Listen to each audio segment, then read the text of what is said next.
3 ex-military robots are reprogrammed as teachers and secretly placed in a school where most students are part of organised gangs. But what happens when they respond violently to unruly students? Find out in Class of 1999. For this is the Cult Faction Podcast, episode 125, Class of 1999. Superman.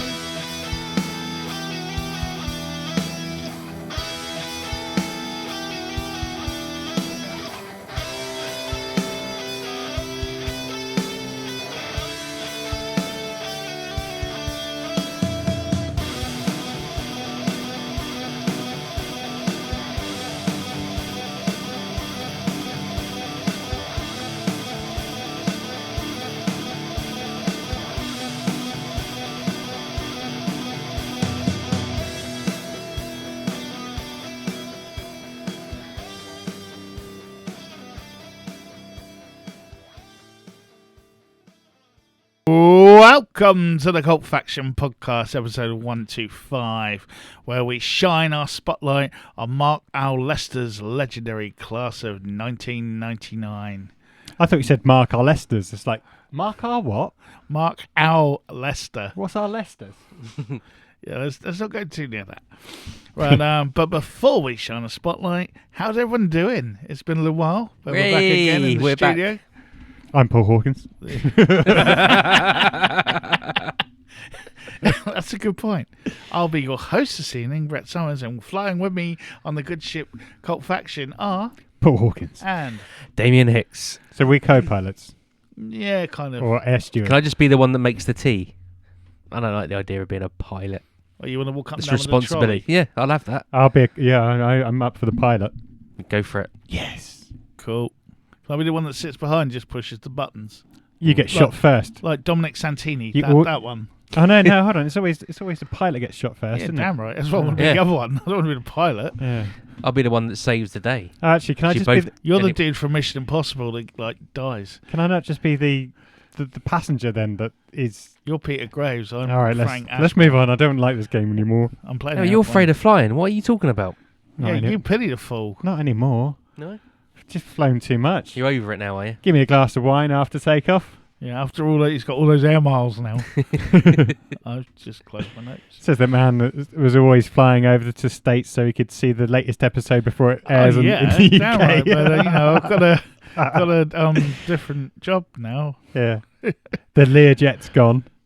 It was market research into schools to how understand this film better at a deeper level. So the next bit is you ask us what we've been up to and anything interesting. Yeah, the next bit is I try and bring my notes up again because I just closed them. No, I'm just in the notes. That's what should have been there. So as I say, we've been away a little while, but we've all been up to things. So Paul, what have you been up to? You've been on my holes, mate. Jet setted away, didn't you? Well, yeah, it was technically a jet, and we did set off. So yeah, we went away for 9 nights. Or 9 nights, I think, to somewhere in Spain, Mallorca, I think, or Mallorca, whatever they say it. Were you kidnapped? Well, no, it's just one of those things. Everyone kept asking me before I went, where am I going? I was like, I don't know. I just paid for it. Yeah, and we did the normal mistake. Well, the eldest did, where she looked online for reviews, and that kind of put her and her girlfriend off. But no, it's fine. We got there. It was nice, all inclusive. Sounds like some sort of Patrick McGowan, and you're a prisoner in the village, and you don't know where you are. Well, that's my normal life, Brett. Fair enough. No, it was fine. Apart from Mozzies, they were everywhere for Australians. the first Mozzies. Oh, sorry. Ah, okay. Mosquitoes. I thought were they breakdancing? Yeah, there was one night, literally, we went to the outside entertainment. What was it? Oh, we didn't get to that point. This was before it actually came on, where you got the kids club or kiddie disco thing still going on. So we're waiting I love for kids this. discos. Yeah, well, we would. And you were there with your children, just checking. Yeah, but mosquitoes came on board, and it was like one of those horror films that you'd probably recommend. You know, you half expected one of the mosquitoes to have a shark's mouth or something like that. People running in fear. I took Connor back somewhere. Came back to get like a drink on the way back to the hotel, it was carnage. People literally running for their life. The bartender had gin, like a bottle of gin, on his arms to ward the mosquitoes off. That's It's just like an excuse. cool. Why do you Okay. stink of gin at work? Mosquitoes. Yeah. So we had a few bad mosquito bites, and that put everyone off actually venturing outside at night times. So yeah. Other than that, They just go around each other's chalets.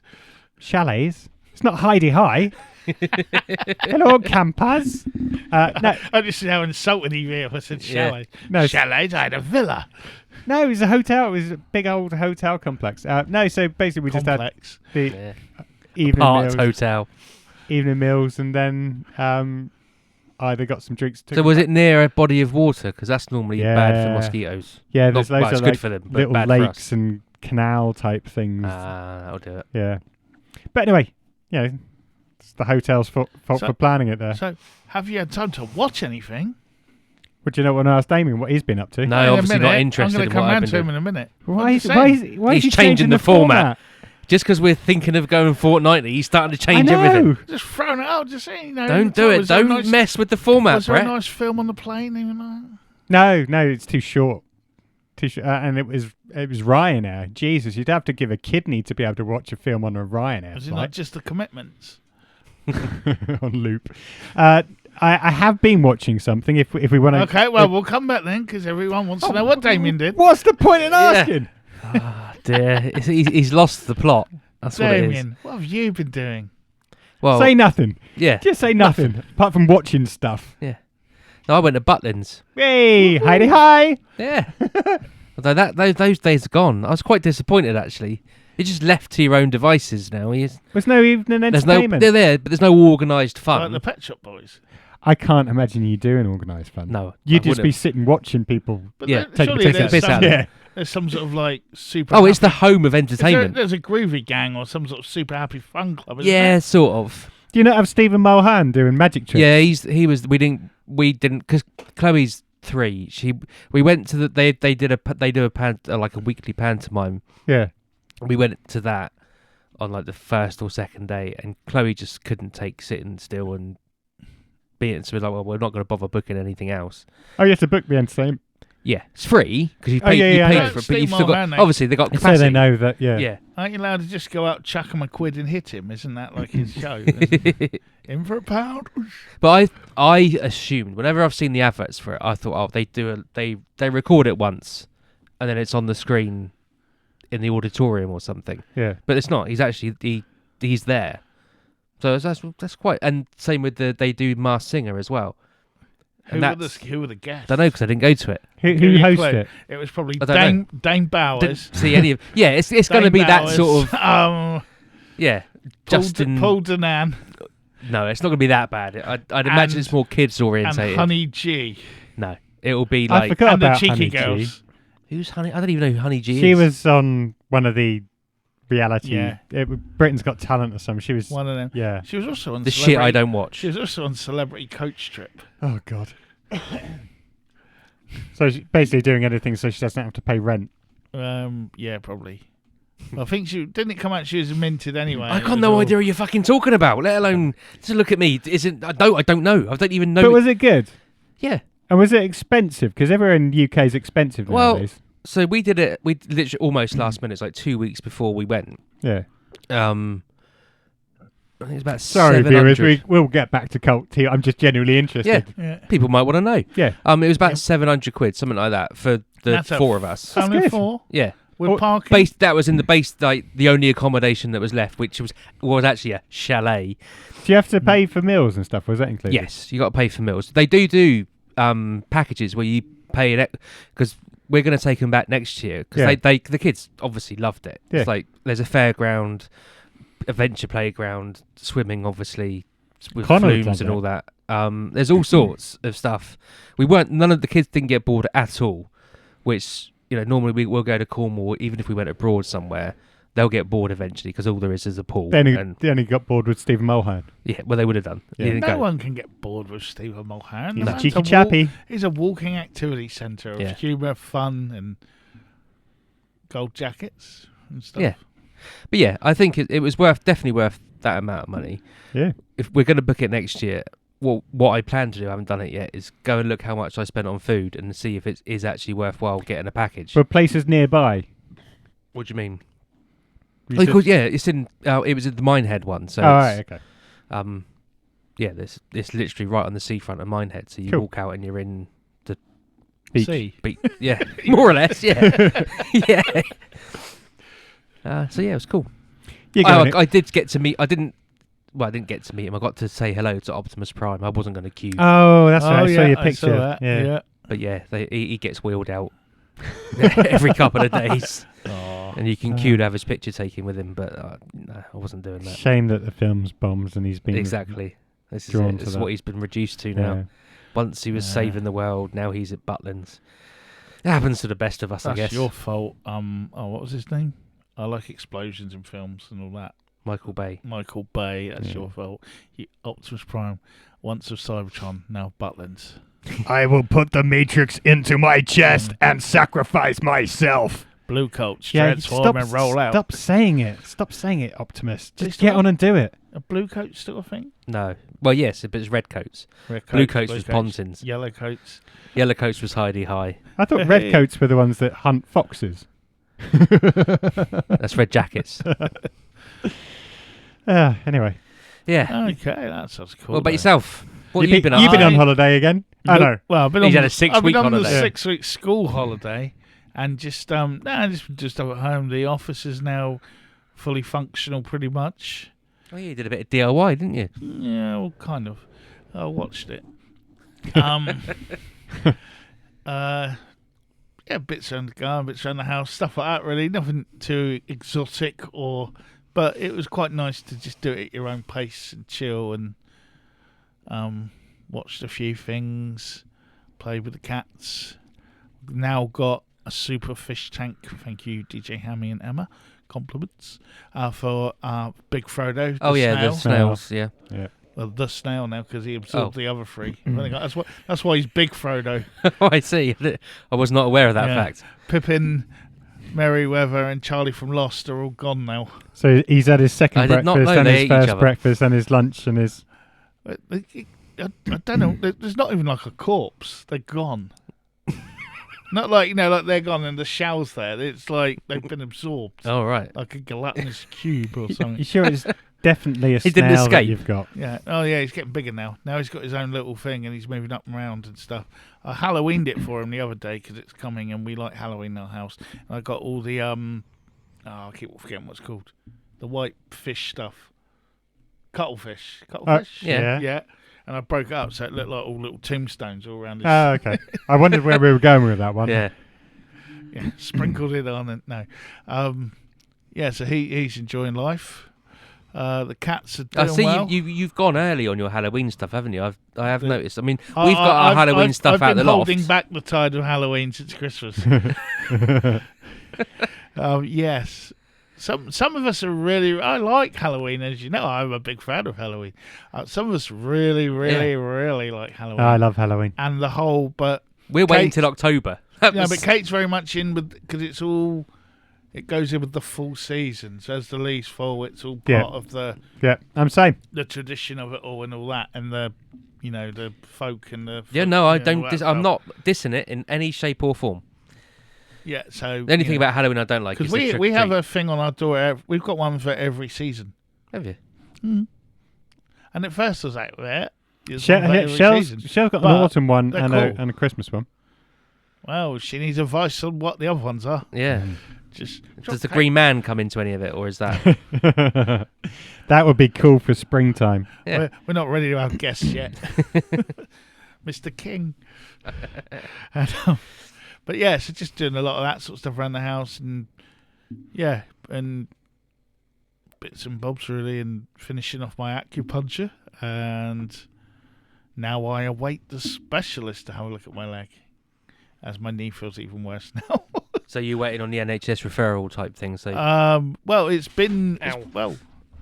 it's Sorry. been a year and doesn't surprise me. Yeah. To quote George. But yeah, we'll see what happens. But all the people I've been with have been really good and know what they're doing and been very professional. So, but obviously the waiting list is like you know. I got Oasis tickets quicker than that, probably.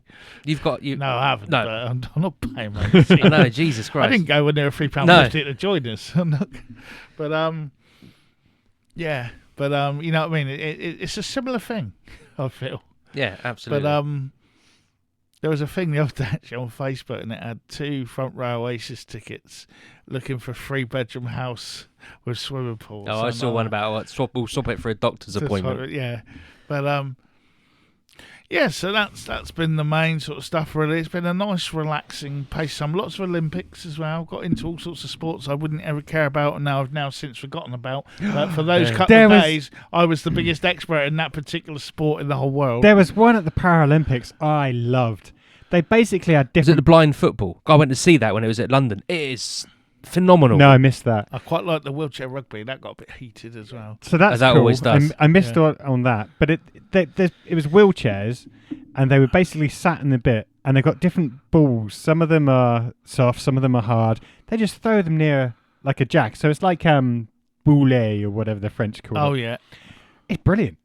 It's like the equivalent of what's the Winter Olympics one, which is Curling. curling. It's like that. I can watch Oh. that. I could watch that for days. So for me, when you no, no, they don't. no. That would be the No. that no. No. It's not a Winter Special Olympics, is it?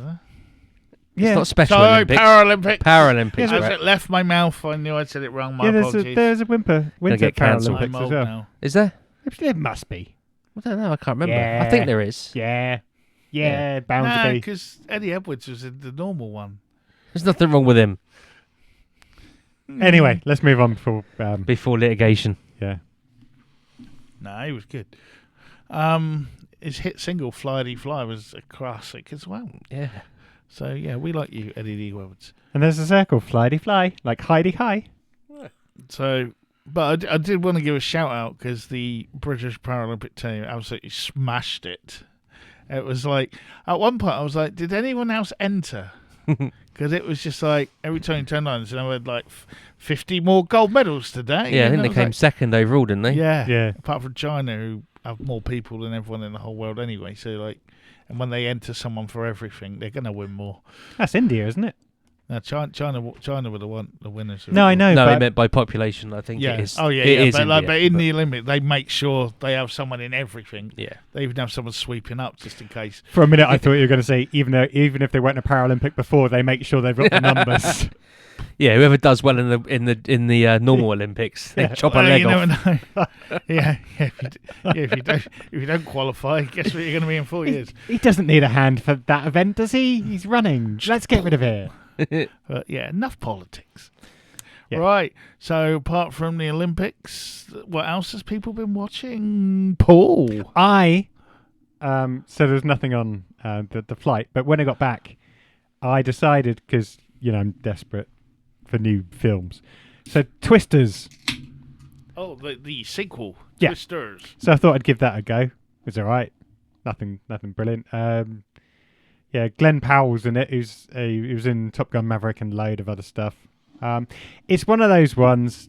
If you just want a bit of action, want to watch people get swept up by big hurricanes, it's all right. Meh. I've never even seen the first one. So in the first one, there's a lot of Helen twists. Hunter and Yeah, there's a lot of hurricanes. People get swept up by them. But a lot of it was about the effects in the first one, wasn't it? In like where they were doing like the chasing and the story, and you could So see they're it doing- and all that. So they're still doing chasing, but you've got but it's a bit deeper than that. You've got this It's not like scientist. the same storms come back as revenge or something, isn't Ooh, it? that would be They're good. like That- Jaws All 3, I'm the going to say revenge. is you wouldn't have had Twisters without Sharknado. Well, I probably would have. All like storms. but If yeah, you've got there's- sharks in. It's a bonus. The scientist is trying to find I was going to say a cure for tornadoes. She's trying to stop them. Sounds a lot like Sharknado to me. And you got Glenn Powell, who's a proper storm chaser.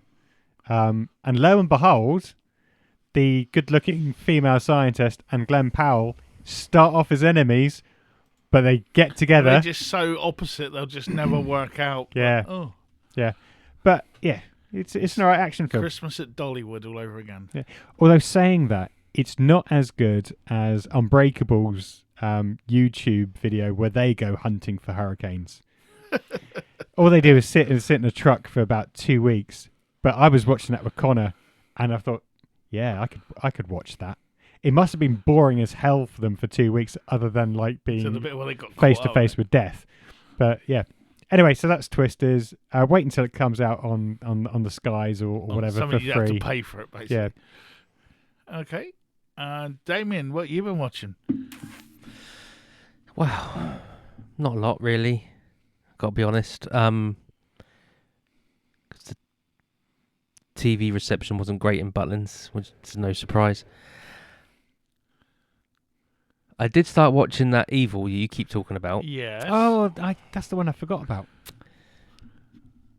Go on. Well, it's all right. Yeah, that's what I'm saying. You got it. Rolls I'm on. 5. How what? many episodes you done? All of them. 5, I think. Oh, it's about half. Yeah. 5, maybe 6. I'm not convinced by the woman playing the lead. Doesn't Okay. seem to have the acting chops to carry Oh, on. it comes out Does it? as it goes along. Yeah. She's just currently not very good. She doesn't have. I don't know. There's something about her. Doesn't have the It's one gravitas of them, to carry the It's show. one of the, I would say wait till the end of the season. Then it kind of. I think it's. I would say it's almost very domestic. I think on purpose initially. You know, I'm a mum. I've got kids. No. I'm not talking about that. I'm talking about her as an actress. I just don't think she does. She's a bit wooden. Yeah, but I think that's what she's playing. She's playing TV in that initial sort of bit. I think she's sort of playing TV mum, Okay. and then later on when things. Yeah, fair enough. I'm not Yeah. going to not watch it. It's five seasons worth. So, Yeah. and when there's not a lot else to watch, it's I'm going to stick with it. But I said for me, and plus her decision making, the character's decision making gets right on my fucking tits. Just on that though, remember Slow Horses is coming back now. Yeah, that's It's started. just started. Yeah. it's this week I believe. I still need to watch that. But That they'll was on do my about list. 2 episodes and then they'll go Yeah, weekly, no, won't they? yeah. So I'm going to wait. Yeah, it's like, tell him that you're seeing this demon. Just fucking tell him. Tell him that Ben from Lost keeps coming to your house. Don't keep it from him. But how good is Ben from Lost? Yeah, but he's good in everything he does. Well, when he No. plays that sort of character. I've only ever seen him play that sort of character. Yeah, but But- it's just he can turn it up. It's like in this one they're like just fucking go for it. Yeah. And he's like yeah. And Monsignor guy, he's cool. Yeah. And I've seen him in a few other things. He's got his acting chops. And the black fella, he's good. Andrew, is that his name in the Andy or whatever his Yeah. name is? He's good. And the other, well, they're all, And the Ben, skeptic yeah. guy's good. Just her. Something about she just annoys me.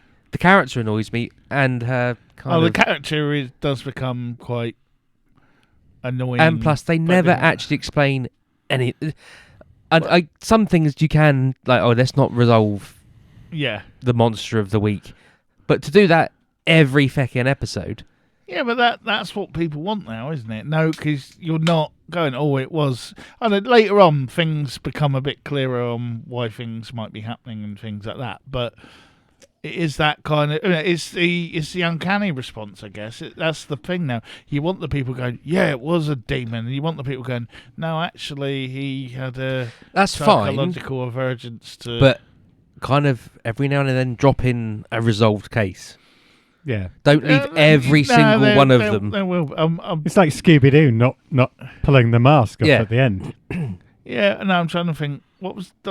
I don't want to say. I'm trying to think where you would. What was the one you're up to? I'm up to where when they start piecing together the sigils. So they got Yeah. the the map thing the from map thing from from the the- 500-year-old document that no one's ever seen before.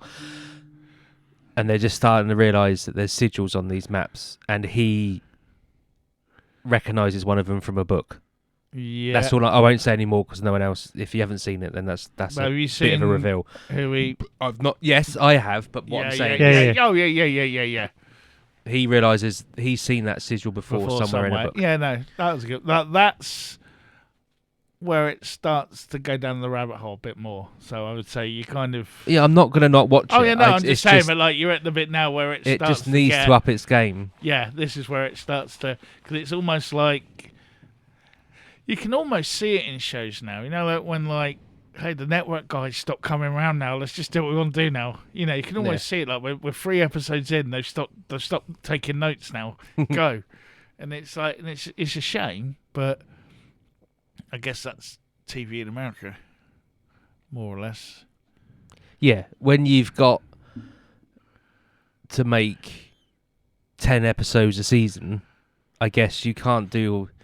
You have to Pace yourself. you have to thin out the Yeah. story of remember, it. I mean, I'm But just we don't glad- do in the UK. What we've just. I'm 5 episodes in. The next episode would be the last episode. Yeah. Yeah, that that'll gives be you the- done. Yeah. The next bit for the next season. Well, you think back now, even like 10, 15 years ago, it was like 23 episodes Yeah, I a know, season, yeah, wasn't yeah. it? When Flash stuff forward. Like Lost, X-Files, all that stuff, you know, and it was like, write more. Yeah. And it's like, we're really ruining the story now. It doesn't matter. What about you, Summers? What have you been watching? I've been watching a wide cross-section of things, actually. There's a really cool film I recently reviewed for Cult Faction called Lore, Lore. Yeah, Law. And, Like folklore without the folk at the front. yes, Yeah. exactly. And it's just coming out. The So full- before you go any further, is this anything to do with the podcast and subsequent? I think it's Amazon Prime TV show, or is this just happened as to far share as the I know- name? and as far as I know, it had nothing. None of that was mentioned in any of the press stuff. Okay, that so it I just read happens to share the same in name. before, yeah. And it's it was directed by James Bush, Patrick Michael Ryder, and I want to say Greg Johnson, but it's Greg with GREIG, or is it Greg or is it Greg? Say Greg. It's Greg, yeah, I think it's Yeah. Greg. Sorry, Mr. Johnson, as you retweet this.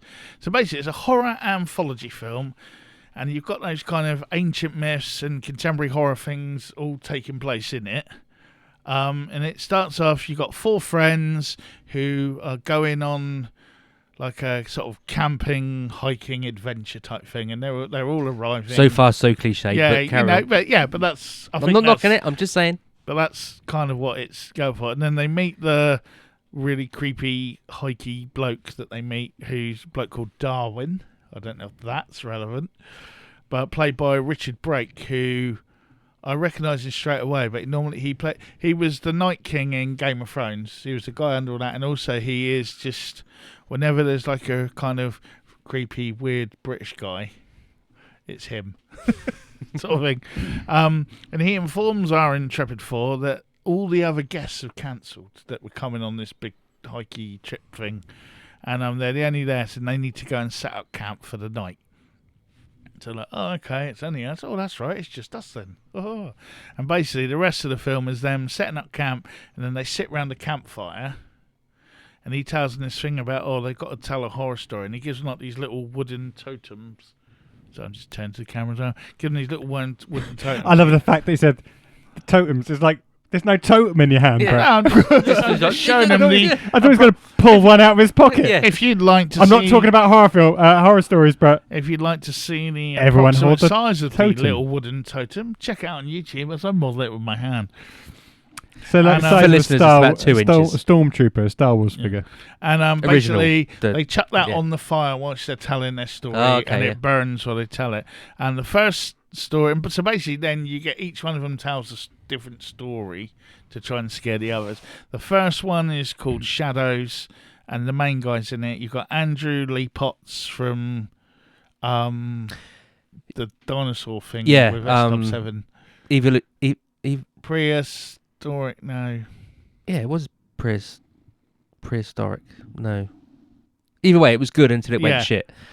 He's in that, and he was the Mad Hatter in that weird Alice in Wonderland thing they'd done as well. He's really good in that. And it's him, a guy called Bill Fellows, who you will Hang on, are you going to run through the characters and yeah, every- pretty much, I'm just reading my notes. And Daniel John Williams. So that's the first story, and it's about, like, he's being chased by some gang guys because he owes some money, and something happens to them, or does it, etc. Kind of, what's that in the shadows type thing, and there's a bit of a twist at the end. The second story is called The Hidden Woman, and it involves, it's your classic sort of, basically your Hitchhiker. woman in black kind of thing, okay. go into the house to sort out the business. Is there a ghost there or not?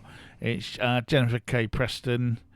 And that's quite freaky as well. Then there's one called Cross Your Heart, which is a different type of story again. You've got a married couple, Katie Sheridan and Rufus Hound, and they're celebrating their anniversary at this cheap hotel. And I think it's like a weekend for swingers, because Steve wants to try swinging Rufus Hound for their anniversary, and they Sounds more like an episode from Inside Number 9. yeah, well, no, it is very much. That's what I say. They're all, because they're all different. They're all very different tonage and that it was very sort of Inside Number 9, and the couple that they meet up to swing with. It's a British film. Yeah, and there's a twist, obviously. That's really good. Rufus Hound again. I like him. Does seem to be a very, very good actor in what I see him in. I do like, yeah. He was in Doctors last year or the year Was before. he? Yeah. Then there's a story called The Keychain Man, which is basically, this is your sort of... Was that me in the 90s where I had all my like, South Park Yeah. key rings? This is more your... I used to like them. This is going into your Shaun of the Dead sort of territory. You know, this sort of horror comedy, Rom-Bob Zombie-Con, whatever you want to call it. And it's you've got three friends who are going to the cinema. And you got the whole geeky speak conversation. You go, this and that, and what's the sequel? Blah, Did they blah, maybe blah. go to a Mexican restaurant beforehand and get put in a booth? No, they didn't. And we witness them. They go in the cinema and they meet a bloke called. There's a guy called Gareth who works behind the counter, and they do the whole like Naked Gun thing where he's so big you can't see his head and all that. And then Gareth ends up having a bad night and getting sacked, and then goes on like a killing rampage while they're sat there watching the film. And it's sort of like, then it turns into like a slasher and he's chasing them round and all that sort of thing. And but that's probably my favourite one out of all of them, because as I say, it's very Shaun of the Dead, that sort of thing, and probably the most, as I put in the review, it's probably the most accessible to anyone if just watching one. That would probably be the one everyone liked, because the other ones, as I say, you've got your sort of Inside Number 9's twisty psychological one, you've got your Woman in Black horror-y type one, classic horror, then you've got your sort of mystery, what's going on, is it not, how do you interpret it kind of one. And then you get then it goes back to the campfire and all the people sort of sat there, and then it goes back to the morning, and then when they You're not going to tell the whole film. more I did ask that and he said yes. yeah. Because- When they wake up, the creepy man Darwin is gone, and like he's like, oh, my watch is gone, or my phone's gone, and they've all missing. My kidney's something. gone. And then, without giving too much away, basically, in There's not much left. No. no, I haven't told you all the things that happen in stories. But what I liked about it was in Spoiler Bell. No.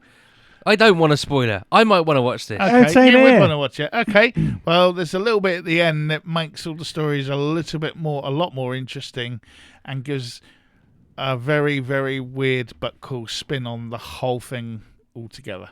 Right, so how about we just say, if And people want to learn more, go to the And if people website. want to learn more, the full Watch the review film. is on cultfaction.com. And But Law, in your full review, do you give away the end? and a little bit. Yes. Law, Don't do it.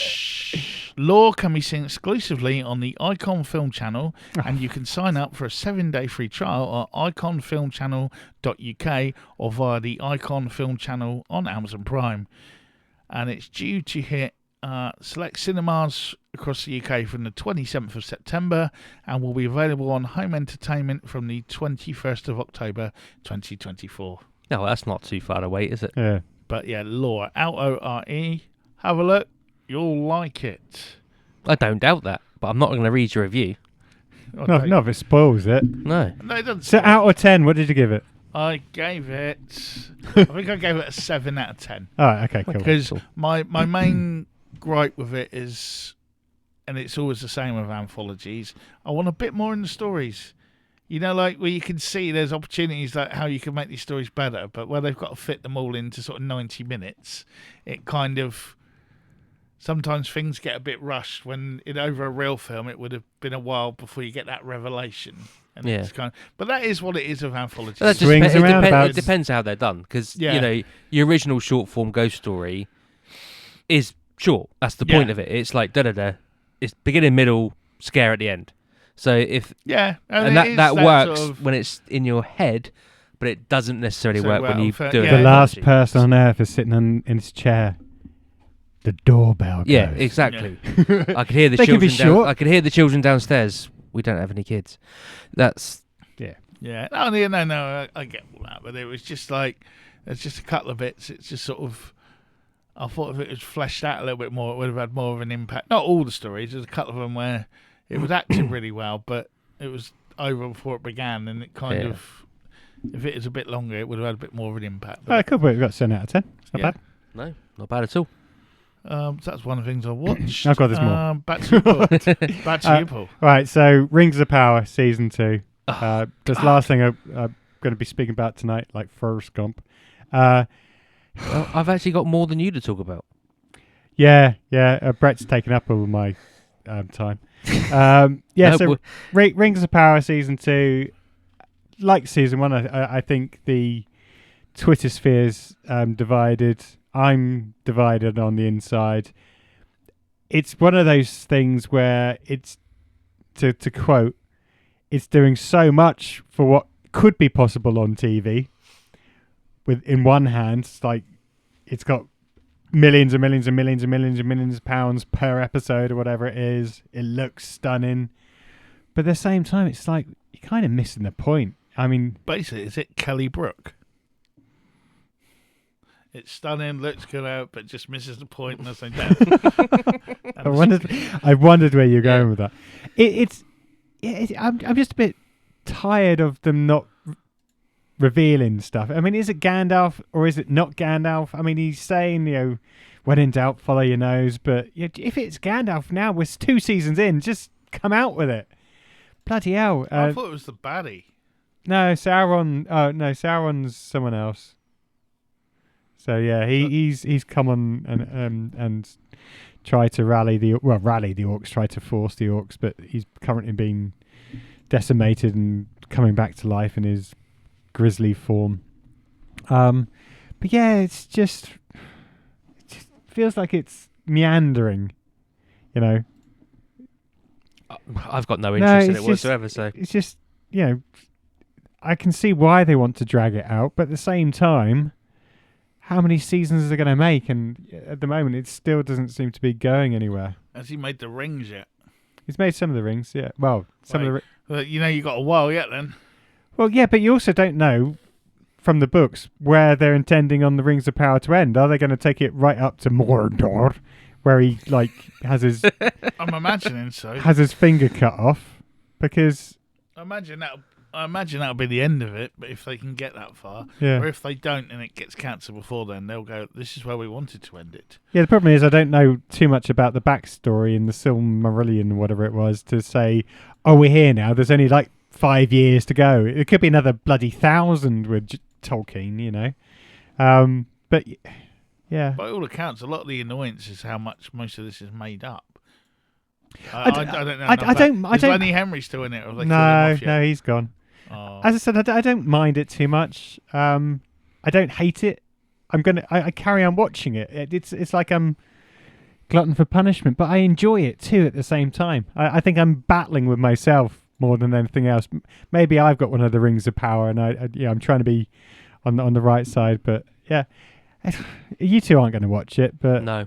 I tried watching the first. I fell asleep both times. yeah, there is some good fight scenes in this as well. But no, I don't know. I'm still on the fence.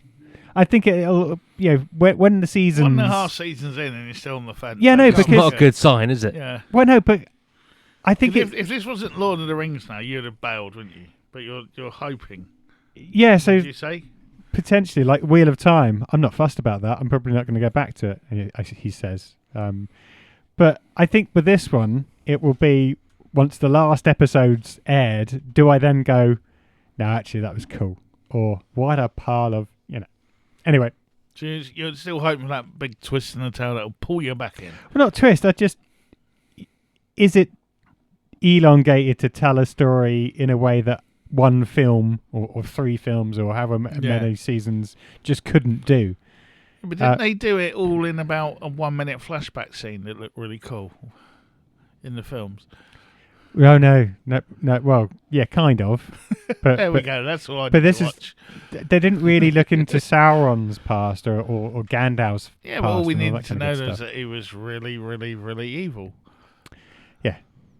So there you go. But as I said, I'm going to carry on watching it and make up my mind Oh, probably mate, once I've fair finished enough. the last episode ever. Damien.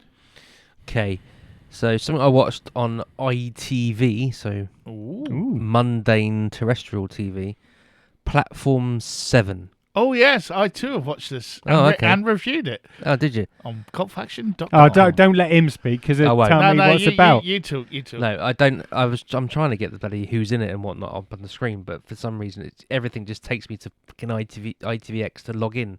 I don't care that it's the freshest new streaming shite. I just want the bloody list of there we go, IMDb. Right. So basic premise is, and this isn't giving anything away because this is like the first Cool. 5 minutes of I the can deal with first that. episode. So it opens up. It's on a platform of a train station, hence Platform 7.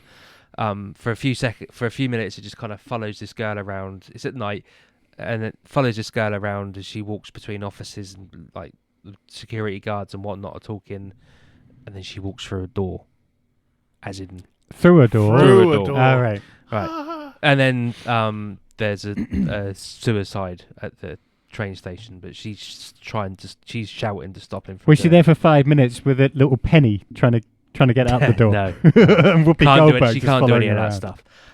stuff. But then as the series progresses, she thinks she was classed as a suicide when she got hit by a train. Hence, she's haunting the platform. She's there. Yeah. She's not haunting it. No one can see her, or she doesn't do anything. But she's living under the premise that she jumped and that's why she's stuck at the train station. But then as the series progresses, it becomes clear that she didn't jump. Yeah. And then it's about her investigating what happened To her. in the lead up to her falling off. Is that a bit? Wasn't there a film like The Lucky Bones or whatever it was? Where There's a film called The Lovely Bones. I don't Lovely know if that's- Lonely Bones. Bones, isn't it? Or some, whatever I it don't is. But isn't that the same kind of thing where she Dunno, has to not come back seen it. and find a killer or whatever? Don't know. I I mean, don't know. it's I a haven't seen trope. that It's one either. it's in a lot of. There's been a lot of Is it films good though? and stuff about that. Hold on, how It's- many episodes have you watched them all? All of them. I think there's only 6. It's like it's UK, Yeah, so yeah. it's like 6 episodes based on a book of the same name. About half an hour an episode, isn't it? Something like that. Bit more. Well, no, it's 45 minutes if you take the adverts out, I guess. Oh, yeah. But yeah, it's a good drama. Nothing original, Yeah. other than that it's from the point of view of a ghost rather than. I got There's- more there's- annoyed as it went on. Yeah, me too. But Ghost Lives Matter. yeah, they do. But the story it's telling, I guess, is prevalent in today's society and needs to be told. But it still isn't anything original. The only original slant on it is that this person is dead. Mm. I would say that once that story was basically told, that was enough for it to move on, rather than Yeah. spend like maybe There was like a whole episode episode. That's going right. over Yeah. it again. Yeah. Because it was like once we got it, we got it. Yeah. Does that Exactly. make sense? And you I'm get trying that. not to give anything away. You get But- it before that episode yeah, as well. and you kind of get and then like, but did we need? Because that whole episode, if that's the only one you watch, you didn't even get the fact that she was No. a ghost or anything. 'cause No, it's just- exactly. 100% yeah, agree. and then it was like, so I feel it could have been an episode. I think that's where it lost for me. It lost out on the pacing then, Yeah. because I quite like I quite like the leveling up. I thought that was cool. Yeah. And all that, but that whole bit before, I was just like, no, come on. Yeah, get on with the rest of it Yeah. now. 'Cause We that get could it. you could have had 20 minutes of that and then Yeah, progressed again. we You didn't get need it. that whole We episode. Get it. Yeah. And but then I don't want to make light of those situations either. That's what I mean. It's And a I story that needs to be understand told it, because but yeah, definitely. But it did. it told it and told it and told Yeah, it. there's like with a sledgehammer Yeah. rather than just letting the audience. I like the side story as well with I can't think of the actor's name now. He's in Quadrophenia and loads of other things. Yeah, as he's well. in lots of things. Really good actor, and I Yeah. can't remember his name now. But his sort of side story I thought was quite good Davis? as well. No. Yeah, Phil Davis. Yeah, Or Davies, maybe. Phil Davis. Yeah, he's really good. He's good in everything he's done. He was good in. Did anyone ever watch that ridiculous premised sort of detective, really dark, Whitechapel? Which was not Reese. Reese Shearsmith. It was the Reese actor, Shearsmith, wasn't it? I always get the names mixed up. Phil Davis was in that, and it's that Whitechapel was good, even though it was just bloody stupid.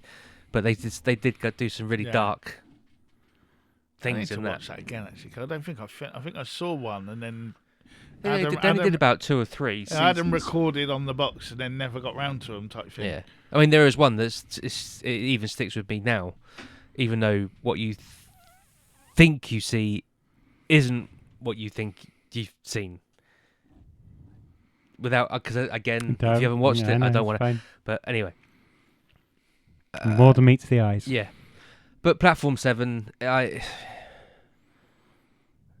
for a different concept on what essentially is a bog standard drama, was actually quite good. Cool.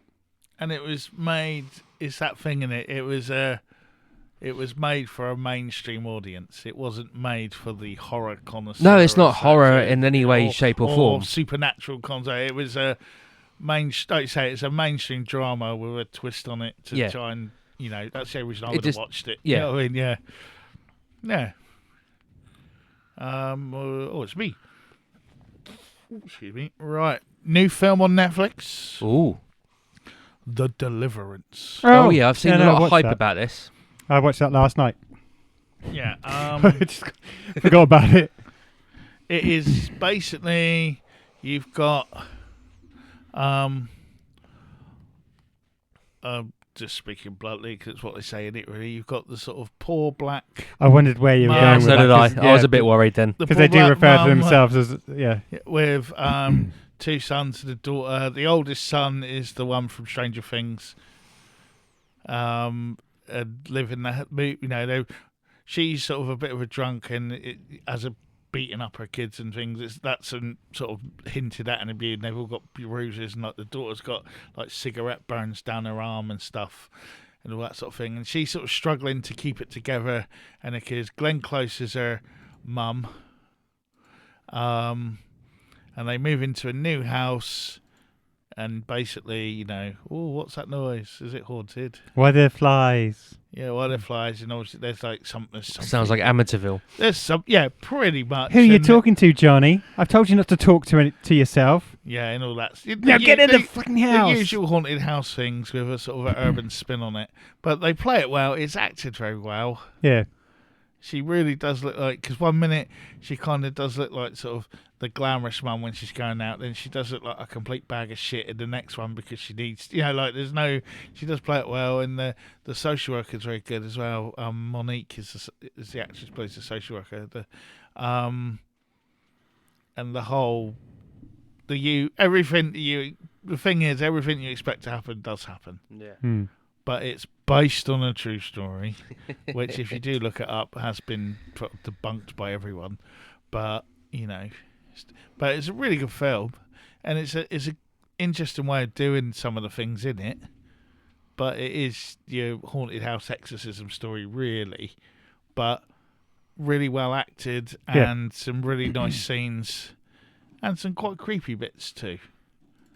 The one thing I liked about it is it's not your atypical nice family moves into a neighborhood. I mean, she's a very, very flawed person. Yeah. And, and when the kids do start getting abused by it, they think it's her doing it because she's done it before and that sort of thing. And Glenn Close as the mum is kind of a weird added sort of bit to it as well with her Yeah, battles and the- stuff. The one thing I did find really weird is where they're all nice as pie to each other 1 minute, and then literally the next second they're just effing and jeffing and... Yeah, well, that's families. Yeah, I know, but not not like that. You want to spend an hour in our house. Yeah. But Those girls turn the air blue. But definitely, I think if Although you... saying that, I do think Chloe said, "Oh, for fuck's sake!" the other day when she dropped something. She's 3. But yeah, if you do like your sort of exorcism-y, haunted house type stuff, it's up there with all those. Okay. But there does seem to be, I'd say the only downside is, I mean, there seems to be a lot of that at the moment. But Yeah. that must be in There vogue. always is, It's a though. trend, Always isn't it? is. All Yeah. these things, they peaks and troughs and trends and etc. etc. But yeah, definitely well acted and worth a watch. So even if it maybe runs out of steam a little bit towards the end. Cool. Or speeds again. I think if anything, it speeds up a bit quick at the end to get it all tied up and tight. You know, it's a very nice pace all the way through, and then it sort of. He's all about his pace over these last couple of weeks, it's the isn't he? same. It's the same. It's the what I used to call like the charmed ending, where there'd be this bit all the way through, and then they go, "Wait a minute, why don't we just cast a spell? Oh yeah, we're witches," and then they do a spell, and everything's all right. And then it's like in the last 5 minutes, and it's like you could have done that 40 minutes ago. And that sort of thing's all right if you've kind of done a little signpost to it. I mean, 30 minutes in. It does, but I don't know. I just wanted a bit more at the end, but it still works. Well, it is. That's just me. Fair enough. Back to you. No, that's it. I forgot about Deliverance. Okay, so I've got 2 more things then. So I'm going to go to a radio drama on BBC Sound. So now it's called a It's called a podcast, but 3 years ago these things were just radio dramas that you can listen to on the radio player A app. drama is an audio book. Nope, it's a drama. Is it an audio drama? Yeah, it's an audio drama. Yeah, because it's on the radio podcast thing. You just No, but they're all. When you look it up, they've got them all listed as genres now. It's like, it's the same thing. Yeah, exactly. Yeah. Anyway, Sorry. so this is The Skies Are Watching. The basic premise, I won't give anything away, I'll just give you the basic premise is, so I don't know if you remember, I think it was probably around this time last year or maybe the year before, there was like this viral video of this woman on a plane going mental. I'm just going to say it. Going mental. Like, I don't know what I'm doing. Why am I here? All this sort of stuff. Yeah, it rings a bell. Yeah. So what they've done is they've taken that, and the basic premise is for her in this story is that is there's been a viral video. This woman wakes up on a plane, no idea who she is, etc. And then her memory comes back a little bit, and she's I don't know. I can't remember the names now, but she's Dolores Johnson. She went missing in like 1925, and now she's suddenly reappeared on this plane in 2023. But like 4400 sort of thing. No, nothing like that. Okay. No, I don't know. I haven't seen. No, I'm thinking of Manifest. The original series. Anyway. I can't remember. So she looks like a woman that went missing a year ago, and then it's the journey of the family and various people trying to work out what's happening, who she is, etc., etc. Oh, cool. It's quite a well presented story. The ending is a little bit shit, to be fair, but it's still it's only because of what you expect. How long is it? There's only 5 episodes, each about half an hour. Okay. But its sticking point is the best thing about it is Jake the Snake Roberts is the legend himself. Is in it. Cool. And he's not just for like one episode. He's a major character for a couple of episodes. Oh, I definitely have to listen to that then. So that's worth a listen. It's on BBC Sounds. I always remember. So I've got to get this in now. Go on then. Southampton Guildhall. You're at a show tonight, and Jake the Snake Roberts is on it. I was like, oh my god, Jake the Snake Roberts is on the show I'm on, and I was only in the Royal Rumble, but hey,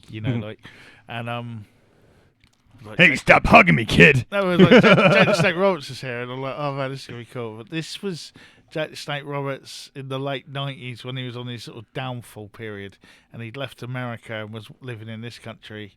And we found out later on, I think there'd been some sort of I think he was wanted in America. I think he may have accidentally hit someone with his car and left the scene of the crime, and Allegedly. or something like allegedly.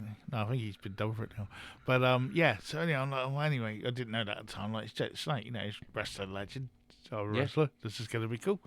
And I walked in, and I was like, and there he is. I was like, oh my god, Jake the Snake's coming towards me. And he's like, hey buddy, got $40. It's like, Jake the Snake wants for $40 off me. I haven't got it. I think Burrow's doing a bit of the heavy lifting there. I was well aware of Jake's, and I was like, okay, no, sorry, man. He goes, okay, nice to meet you, kid. Shook hand and went to, hey, buddy, got $40. And Didn't we book him? Didn't we have him over? No, we didn't. Are you sure? He was over here, but we never booked him. I wouldn't have ever trusted him to turn up because he was Sure we did. He also got a little bit of reputation for taking the money for bookings and not appearing. Okay. Or taking free bookings and then appearing for none of them all on the same night in different parts of the country. Why do I remember? I'm sure it was Jake the Snake. Literally, either Oasis Academy, that one. It wasn't the Masonic Lodge. It was definitely that one. And he's literally just kind of sat in a chair. He may have even just turned up and watched. Maybe. He was one of those that was around then. And because we had the Bushwhackers, didn't we? Yeah, Bushwhackers come over. Oh no, Jake came over and wrestled. He didn't do one of our shows, but you think you came to one when he was at Maybe the show. that's how I. Yeah, that's how you might remember it. Yeah, Yeah. Because like the Bushwhackers, Honky Tonk Man, and all that, and he was just like, yeah, and he wasn't in the best way, but he sorted himself out now. Because then just realised he was basically going around asking everyone money for crack. But yeah, he's turned it around now. You can see the resurrections of Jake the Snake Roberts on, I think it's on Amazon. It's a good watch, even if you don't like wrestling. Cause well, it was funny because when he appeared, I didn't read any of this. I literally just read the synopsis of the show and thought, I'll give that a listen to. And I was like, I recognise that voice. It's like, no, it can't be him, because he got a very distinct voice, isn't he, from his wrestling days anyway. So it's like, nah, can't be. Then it came out in the credit. So and so was played by blah blah blah blah blah. Jake the Snake. Oh. He is. I would say he'd be one of those guys. If he was like in his prime now, I could see him doing very well in the movies. Yeah. The kind of now that had we've that. moved, because back then, it was all sort of Schwarzenegger types, and he wasn't. He was never that. He was more your kind of Hannibal Lecter type, really. And I think now with all the different, like the creepy, sadistic villain rather than like the bodybuilding hero or whatever it was. Or, I think I could see him in some kind of Oscar-winning performance. Yeah, probably would be, because he was, he's one. There's a reason people remember him. Yeah, exactly. You know what I mean? It's sort of. But yeah, that's good. What was that called again? Sorry, that's The Skies Are Watching. The Skies Are Watching on BBC Sounds. Yeah. And is that just on? Because some things are only on BBC Sounds now, aren't I they? don't know. Actually, well, no, because I've just Googled it and I've come up to on the Internet Archive, wherever that is, and the 5 episodes, you can play them from that. Oh, cool. So there you go then, peeps. But it would be still probably easier to go on the BBC Sounds app and listen to it there. And you got anything else? Yeah. Okay. I'll make this my last one today, because I've been watching all the usual things that are on as well. But I've just finished. Well, there's been 2 episodes. I think that's it. And it's called Wise Guy, David Chase and the Sopranos. And it's a documentary,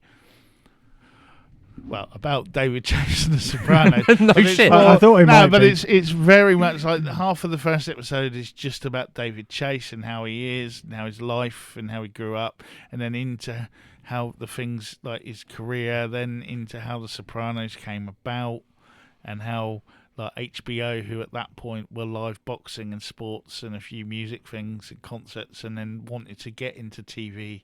And I think at that point their biggest hit had been Oz, the prison drama thing, and they were just trying to get things in. And basically they came in, they went, well, he wants to do this. And the Sopranos had actually been to pretty much every other network by that point, and they'd said no.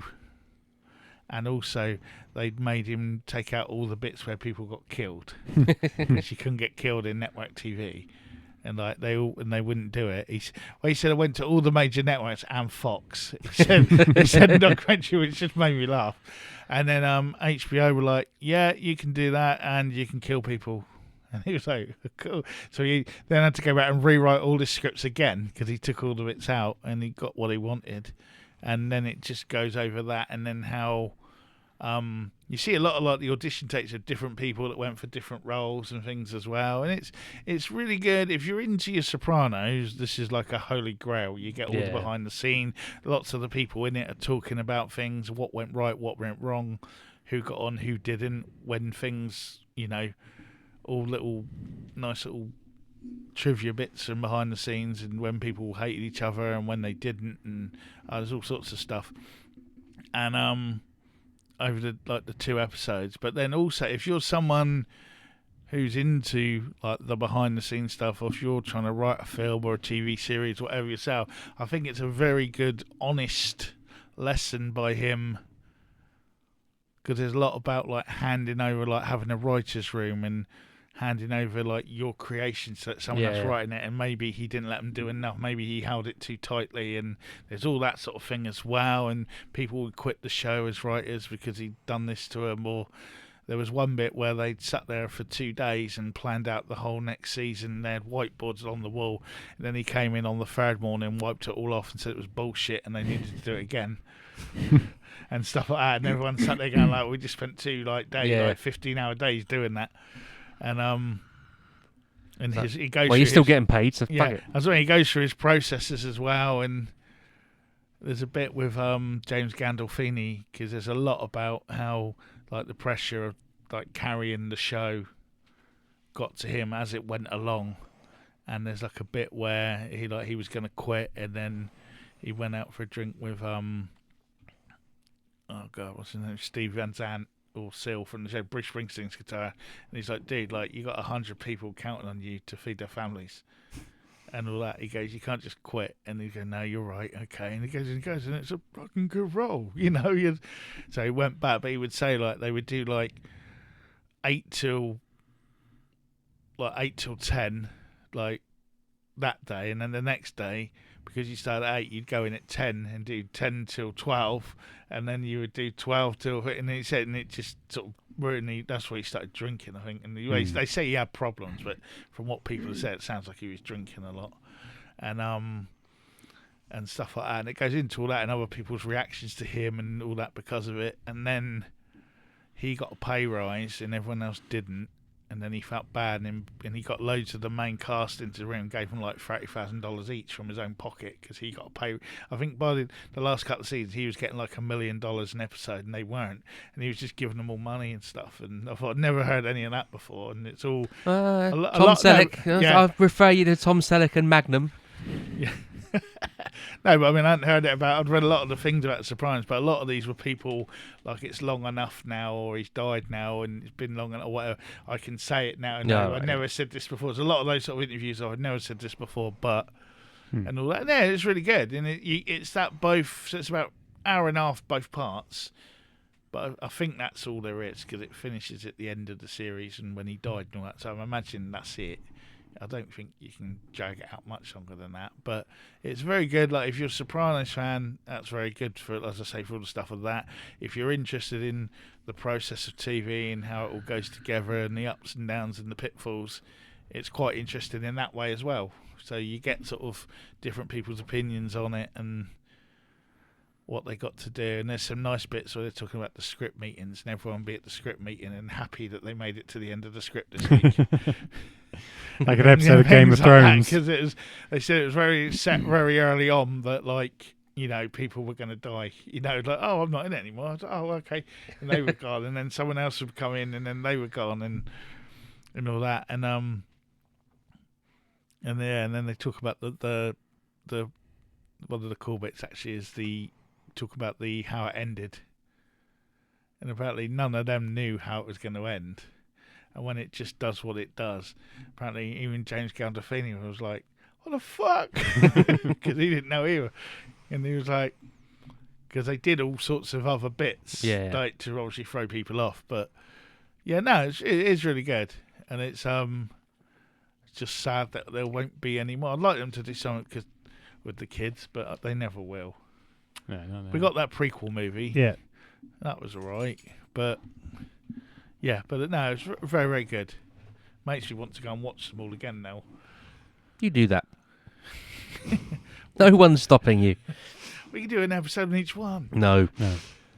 I'm sure there's plenty of Sopranos they did it. podcasts. Two of the guys did that. They went back and done it. And it's really funny because they didn't care. They were just talking about all of it and all that. But yeah, anyone else watched anything of note? No. Yep. Oh, one more. So I've saved the best. Well, I've finished watching The Boys. It is what it is. Yeah. I'm not going to go on about it. Cliffhanger ending though. I like the ending. It was good because that's the next season's going to be the last one, isn't it? Yeah. So it's very good ending. But that was a bit with a couple of them, like the young girl and the young lad. They're the ones. They're the ones I Generation assumed. V Yeah, came I assume from, that. Not that I've watched it, but I kind of guessed that's who they were. But yeah, I have said so. I can't recommend this enough, actually, even though it's everything I hate about the world. Top Gun. No, Supercell on Netflix. Either of you seen the trailers? I've seen the it's on the list title to cards. watch at the moment. This rings a bell. So it's so think Heroes, but Only 2 seasons. yeah. No, this may only have 2. It's definitely got a second season. No, because like Heroes was only good for that long. Yeah. Wasn't it? Yeah. So think Heroes, but set in South London, Peckham, that kind of area. Yeah. So most, in fact, all of the cast are black. I'm gonna read them out, and I apologise in advance for any of the mispronunciations. We've got Tosin Cole, Nadine Mills, Josh Teduku, Eric Kofi and Brefa, Adeleo, Calvin Demba, and then it starts getting to the rest of the sort of smaller cast members. But the basic premise is you got these people that never met suddenly develop a superpower, but you've got like a gang lead, and he's not really a leader, but a kid in a gang. You've got a father who's separated. He's not long come out of prison. He's having problems getting access to his kid and stuff like that. You've got a delivery driver who's trying to get on with life, and they're about to get he's going to propose to his girlfriend, and this other kid who's a drug dealer he's just fucking awesome. He's played by Calvin Demba. He's the best character in it. Rodney, his name is in the show. But it's basically them coming to terms, dealing with the power, and what there's always a sinister thing going on as well. But it's just absolutely brilliant. It is the acting in it is top notch. It doesn't shy away from anything that we're 3 40-year-old white guys that live as far from London. London one gang hour. culture. Yeah. No, but what I mean is that we live as far from that kind of culture as we possibly can get. I'm pretty street. Oh yeah, because you teach. But you know what I mean. It's not Dangerous Minds. Yeah. You just see that, couldn't you? How do I reach these kids? But yeah, but they don't. It's they speak the language that is spoken in that world, if you like. And if you don't understand it, tough shit. Yeah. Do you know what I mean? Wagwan. Yeah. But it's not like it's not Grange Hill where none of the kids. This is. It's just everything about it felt so real, and I've always said it. I don't like superhero stuff, but I do like when it's an origin story because that's interesting. And this is exactly what it is. It's a 6 episodes, something like that. I can't remember, 6 or 8 episodes. I forget now. I know it's got good reviews. It is really good. I genuinely Cool. thought it was brilliant, and I'm pleased to see that it's got a second season. Watch it. And I just remembered something. And people die, Whee. which again, because actually that did happen in Heroes, didn't it? Yeah, people die in Heroes and stuff. Spock killed a load of them. He took their heads off and ate their brains. That's right. I remember now. But yeah, it's just brilliant, and it is well worth a watch. Cool. I also watched the first episode of Chaos. Yeah, I saw With- I say trailer. The bit now Netflix don't even do trailer now, do they? They just show you a scene, Yeah, random scene. normally. which annoys me. But But it's alright. It seems quite fun. Jeff Goldblum is, Oh, that's right. That's is the one you're on about. Zeus. Yeah. Billy Piper is some strange lady wandering around. There's other Who does she peop- play in the film, though? yeah, I was just gonna say that. There's other people in it you recognise from other stuff. There's like a food van man who's really bugging me, but now that I think about it, I think he may have been in The Sopranos. Now that, cause I think I saw it, so I need to look that up. But it's one of those where you recognise people. But it's just sort of a bit of fun, really, but serious fun. You know, you got the Greek gods, people worshipping them, and suddenly it looks like they might be turning on the gods, and there might be someone behind it, or there might not be.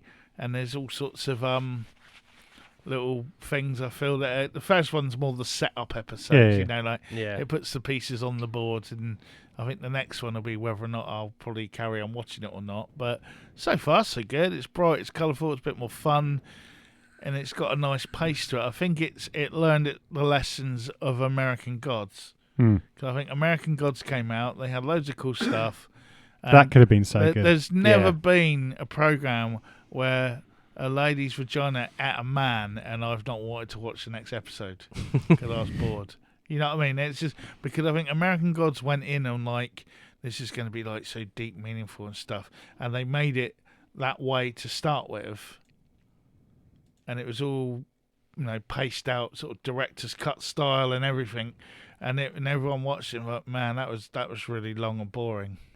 And they tried to make it like sensational and great to begin with, almost as if it was directed by Zack Snyder, and and it won't. Whereas this has kind of gone in, and you're coming along. It reminds me a little bit in style of, you know, like the Baz Luhrmann Romeo and Juliet, where it just kind of paces along. They're on the beach, everything's fun, stuff happens, yeah, but it's kind of, there's a vibe to it. You feel Okay. like, you know, maybe you're on holiday in Greece as it's all happening or something. And yeah, but so far so good. But I say one more will be, because that's kind of, it set it up, and now we see what happens next. And that'll Yeah. be when, oh no, all right, or okay, it's good. But again, I think it's only about 6 episodes or so, and yeah, we will see what happens on Cool. that one. And I just remember something I learned this week because your T-shirt reminded me, and I don't think it ever got publicised in this country. I'm wearing a Knight Rider T-shirt for anyone that's listening. Oh, watching on YouTube, you can see it. Well, David that's why I Hass- didn't point it out to the YouTube Yeah. watchers, because they can see it. David Hasselhoff did a song with Pingu. Really? Get on there now. I'm not doing No. it now. But- you can show our viewers. And like, I might. I'll yeah, stick it in. It wasn't like released in this country. I found it today, and I also found out that David Hasselhoff, because David Hasselhoff this week has sung with a big orchestra, and Oh, okay. there's been clips online, and one of the guys at work showed me, and I went, "Oh, did you not see the Berlin Wall?" And he was like, "What do you mean?" And I showed him that, and then we found out. This is all while educating the children of this country. We found out that around 2008, David Hasselhoff launched HoffSpace as a rival to MySpace, because this is the direct quote, during his travels around the world, where he is, because he's popular all over the world, meets all sorts of people around the world, he realised that all these people in different countries and that never get to talk to each other. So he thought if he could set up a social media where the fact that everyone liked him, he could bring them all together. He's a man for the people. He is. And it wasn't tongue in cheek. He really everyone likes me, so I can get everyone to talk to everyone else About me. and bring peace to the world. You know, it was like, I brought peace to East and West Berlin. I can do it around the world. Yeah. That's what we need, more Hoff. Yeah. yeah, he's done a lot of stuff that hasn't been out in this country. That's and it. That's we've done what a we lot should of get T-shirts. With the world needs more Hoff. Yeah. Yeah. Pingu. Pingu. Okay, everybody. This is the Pingu prance. I want everybody up to 2, the Pingu dance. My name is Pingu, come on, dance to the beat. It's easy if you try, just watch my feet. Let's all be... スポットライト Class of 1999 was directed by Mark Al Lester, who's known for Extreme Justice, Firestarter, Commando, Showdown in Little Tokyo, and a whole lot more. And it was the loose follow-up to his 1982 film Class of 1984. Although the only real similarities is that The titles? it was a rough Yeah. school and it was gangs with the same name. None of the actors or characters followed over.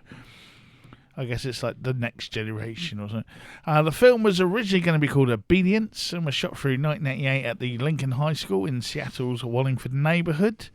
And you can see the school in the introduction of the film where you see its heavily secured gun towers that they built outside it to kind of make it Mad Max-like or futuristic, whatever you want to call it. And all the film's robots effects were designed by Eric Allard. Musical notes. You can hear 9 Inch Nails' Head Like a Hole in this, and it featured on the soundtrack, and that surprised me because I always pictured that as much as a later song. But then Yeah, I me suppose, too. You know, it was the end of the 90s maybe. It was kind of... Yeah, but if this was shot in '88. I mean, even if they did it in pre-production, you would still be looking at '89 as the Yeah, that's what I mean. It's, yeah. pre-production. You know, when any additional soundtracks get added. So, yeah, because in my head Like a Hole's 93, 94. Yeah, 94, yeah, I had it around that sort of... Yeah. But maybe not then. No. Midge Ewer's Come the Day is used over the closing credits of the film. Ewer recorded the track while on tour in the US in 1989. Made it for the film, but later said he disliked the song as well as the film.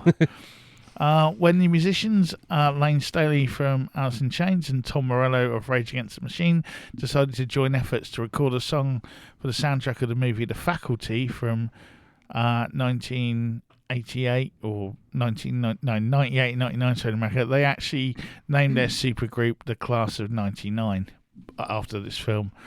Joshua John Miller was nominated for Young Artist Award for his performance in this film, and it had a budget of $5.2 million, and like most cult classics, didn't make it back. Or like It made $2.4 million. yeah. Okay. So, you know. We'll come on to this later, but I take issue with that sentence. But For the cast, notable cast members include Bradley Gregg as Cody Culp, the main guy. You would have seen him in Stand By Me, Nightmare on Elm Street 3, Dream Warriors, Great film. and Indiana Jones and the Last Crusade. Good film too. You've got Tracy Lind as Christy Langford, the girlfriend, I guess. Our three teachers are made up of John P. Ryan as Mr. Hardin. You'd see him later on in Bound. The legendary Pam Grier as Miss Connors. This was sort of one of her comeback films. And Patrick Kilpatrick as Mr. Brawls. Patrick Kilpatrick has been in literally every show going. He has either tried to kill, take out, or demolish every one of your TV heroes, from Mulder and Scully through to The Pretender, through to TJ Hooker, and everyone in between. He's one of those guys, as soon as you see him, he's sort of a renter villain. Between him and Brian Thompson, I think they've tried to kill nearly everyone in TV history. Legend Stacey Keach turns up as the crazy Dr. Robert Bob Forrest. Malcolm McDowell turns up as Dr. Miles Langford, the head of the school, in the 2 days of filming that he did. Joshua John Miller as Angel Colt, as I say, won lots of awards, so this is now a famous writer and director himself. There's a character in the film called Mohawk, who, it doesn't end well for Mohawk, spoiler, but he's played by Sean Gregory Sullivan, who you may remember from Phil, the drunk guy in the car in the middle in Wayne's World. In Now Forever in the Bohemian Rhapsody video, and he's also in the old number 5 in Umbrella Academy. these days. You have got James McIntyre as the first technician. He was in Roadhouse, and Lee Ehrenberg as a technician too. Who Lee Ehrenberg? I don't know if you recognise him. He's the one with the glasses, the bug with the glasses. He did that really cool thing of taking his glasses off and then growing a beard, and then became a badass, and is the guy in all the Pirates of the Caribbean films and all that. Oh, right, yeah. And I think he was in Once Upon a Time as well. He's just like he's a short guy, but he's bold he's got like a big beard now, and now he's a badass. But like when you see him like that, you're like, what? Yeah. And it's like that old. Do you remember the old little video on YouTube where it's like, be a badass, if you're going bold, shave your hair, grow a beard. Now chicks will like you. That's basically what he did. And if you keep your eyes peeled, you see Rose McGowan walking around in the background quite a few times. She's she's the girl outside Langford's office, is her official title, but she does appear here and around, so she was about. So there's other people in it as well that you'll recognise from various 80s TV shows and films, and I'm sure the evil gang leader guy was in like LA Law or something, but the one that they become mates at the end. Yeah. I'm sure he was like a lawyer in LA Law or one of those sort of shows, but I couldn't bother to look it up. I've had enough of it by then. But right, what's it about, you say? Let's dig into the plot. Aren't we supposed to do like the... Oh yeah, sorry, yeah. Initial impressions. I remember, I'll start with me because I picked it. Yep, fair enough. I remember this being one of those really cool looking video covers, and you're like, well, that's got to be good. What? The teachers are out, they fight back, as a sort of 10, 12-year-old, when was it? 1990. 99, what would I have been then? Teenager. Yeah, 13, young 14. teenager, fighting back against evil robot teachers would have been up my street. Fight the power. Fight the power, exactly. Fight the power would that be? And, yeah, and it was one of those, I remember watching it and sort of thinking it was cool then. And, yeah, then it went back on the video show and I found the next one. But it was just one of those. It was another one of those ones. I always remember the cover because it was like the sort of melty robot-y kind of slightly Terminator-y. But I think this might have been before T2. So Yeah, is that why they call T2. Pam Grier Miss Connors, do you think? probably is actually. Yeah. It's cheap enough to that, isn't it? But knowing her, it's probably some sort of soul Motown person or something. But it probably is that. But yeah, I remember it. Yeah, it's a video store kind of thing that I was drawn to the case. Damien, Never heard of it at all until our previous podcast recording where you said we're going to watch this film. again, remember it was chosen because it was back to school time, so that was the sort of thing That's behind it. Just saying. You have to justify your choice. Just saying. Yeah. So I'd never heard of it, never seen it, never. It was not on my radar at all. I remember it being shown on Bravo once. Yeah. About 2 a.m. But, Paul? This passed me by, or I passed it by. Okay, then. So, the plot. The plot. For what it is. Look at it. If you can see their faces. Right. In an alternative 1990s, violence in North American high schools has spiraled out of control after a series of mass shootings resulting in the Constitution being abolished and private businesses banned, with areas in most major cities being taken over by youth gangs, resulting in some schools shutting down. Two major gangs vie for control of the former US. So yeah, we get the scene. It's all little kind of computer voiceover, like a video game or something, isn't it? We're clear what kind of thing we're going for. It's trying to be futuristic. It looks like the start of a Commodore 64 game. Yeah. Mind me a bit of Escape from LA. Yeah, Escape, but yeah, very carpentry, and again that sort of John Carpenter music, synthy kind of stuff. And again, this sounds a bit weird, but this is from the tagline. So I've kind of left it like that on purpose. Two major gangs vie for control of the former US by taking over one school in Washington. Yeah. Yeah. So, it's thought through. But it sets the scene. We get an idea of what we're going to deal with. Yep. Yeah, it does. I'll give you that. It certainly tells you what is going on 9 years from now, as in when the film was when it's released. Did it predict the future?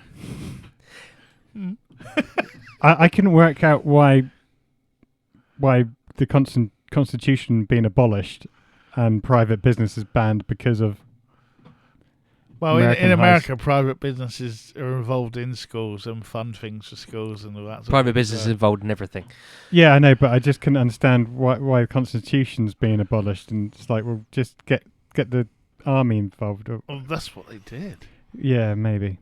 Yeah, Maybe. see, foreshadowing. Shall I go on? Or? Yeah. Go for it, Damien. Okay, so in 1999, I felt like I'm going to go into bloody the A-team then. In 1999, special areas known as fire-free zones have been established where the police have no jurisdiction, with the CIA being responsible for law enforcement. Seattle's Kennedy High School is in the middle of a fire-free zone. Thus, the Department of Education Defense, DED, a division of the CIA, has implemented martial law. Working with Megatech head Dr. Bob Forrest, an experiment begins where 3 former military robots, originally built during the Soviet-America War of 1991, have become android educators. Forrest introduces the school coach, Mr. Briles, history teacher, Mr. Hardin, and chemistry teacher, Miss Connors, to the Board of Education. Impressed with the new teachers, new principal Miles Langford has announced that former delinquents who are imprisoned will be released as part of the new experiment, which would allow new methods of discipline from the new teachers. One such delinquent is Cody Culp, a member of the Black Hearts gang. Black Hearts. Black Hearts. And in case you are under any misapprehension of what that involves, that means dressing like a futuristic punk and having a little black heart tattoo somewhere on your body. That's pretty much. And being beaten up. Oh yeah, you got to get beaten up to get in, but we might come to that later in. And beaten up to leave. Yeah, a lot of beating up. Yeah, I thought at one point they were going to, go with the Sons of Anarchy, and if you're leaving the gang, we take your patch, Colour it in. yeah, or burn it off. History teacher. Cody Culp. Cody Out of Culp. prison. Yes. Out of prison, Cody has decided to lie low and avoid any gang warfare, especially with the rivals, the Razorheads, led by Hector. Again, this is not explained. He comes out of prison and he's going to keep his head down. But where's the... Yeah, where's his epiphany in prison? If there is lawless... I get that, I've come out of prison, I don't want to get in trouble again. Yeah. But if you're in a lawless zone where... Yeah, it where there is doesn't matter, no law. there is no law. Why are you keeping your head down for? Yeah. I want to get my GCSEs, man. Or whatever it is. Because prison didn't look that bad compared to the outside world. No. Yeah. Quite Exactly. nice. So the idea of Probably going back in. 3-4 meals a day, Yeah. a bed. Yeah. No one trying to kill you. Exactly. After a car chase, Cody, his younger adopted brother, Oh, Sonny... no, hold on. Sorry Whoa. to jump in. So the reason why, from what I can remember, is he was in juvie as opposed to proper grown-up prison. Right. Ah. And he doesn't want to go to proper opponent. Yeah. And I think Yeah, 'cause that I was think the clause. So doesn't the guy that if he yeah. messes up, he then goes into proper prison and he's Yeah. basically dead. Yeah. I remembered something. But he's a member of the Black Heart. Surely that means he'd be all right in prison. Well, no, they're kid gang. Yeah. Anyway, sorry, Damien. He hasn't graduated to the Black Clubs or the Ace of Spades gang or whatever it may be. After a car chase, Cody, his younger adopted brother Sonny, and his younger biological brother Angel make it to school. Sonny is taken in by the new school guards after he confronts them as they check the car for weapons or drugs. Black Heart member Kurt, who thanks Angel, learns Cody no longer wants to be in the gang. Thanks to Angel. Oh yeah, sorry. Who thanks to Angel? I thought that was a bit weird. Who thanks to Angel learns Cody no longer wants to be in the gang. Informs Cody that if he is not with them, then he is against them.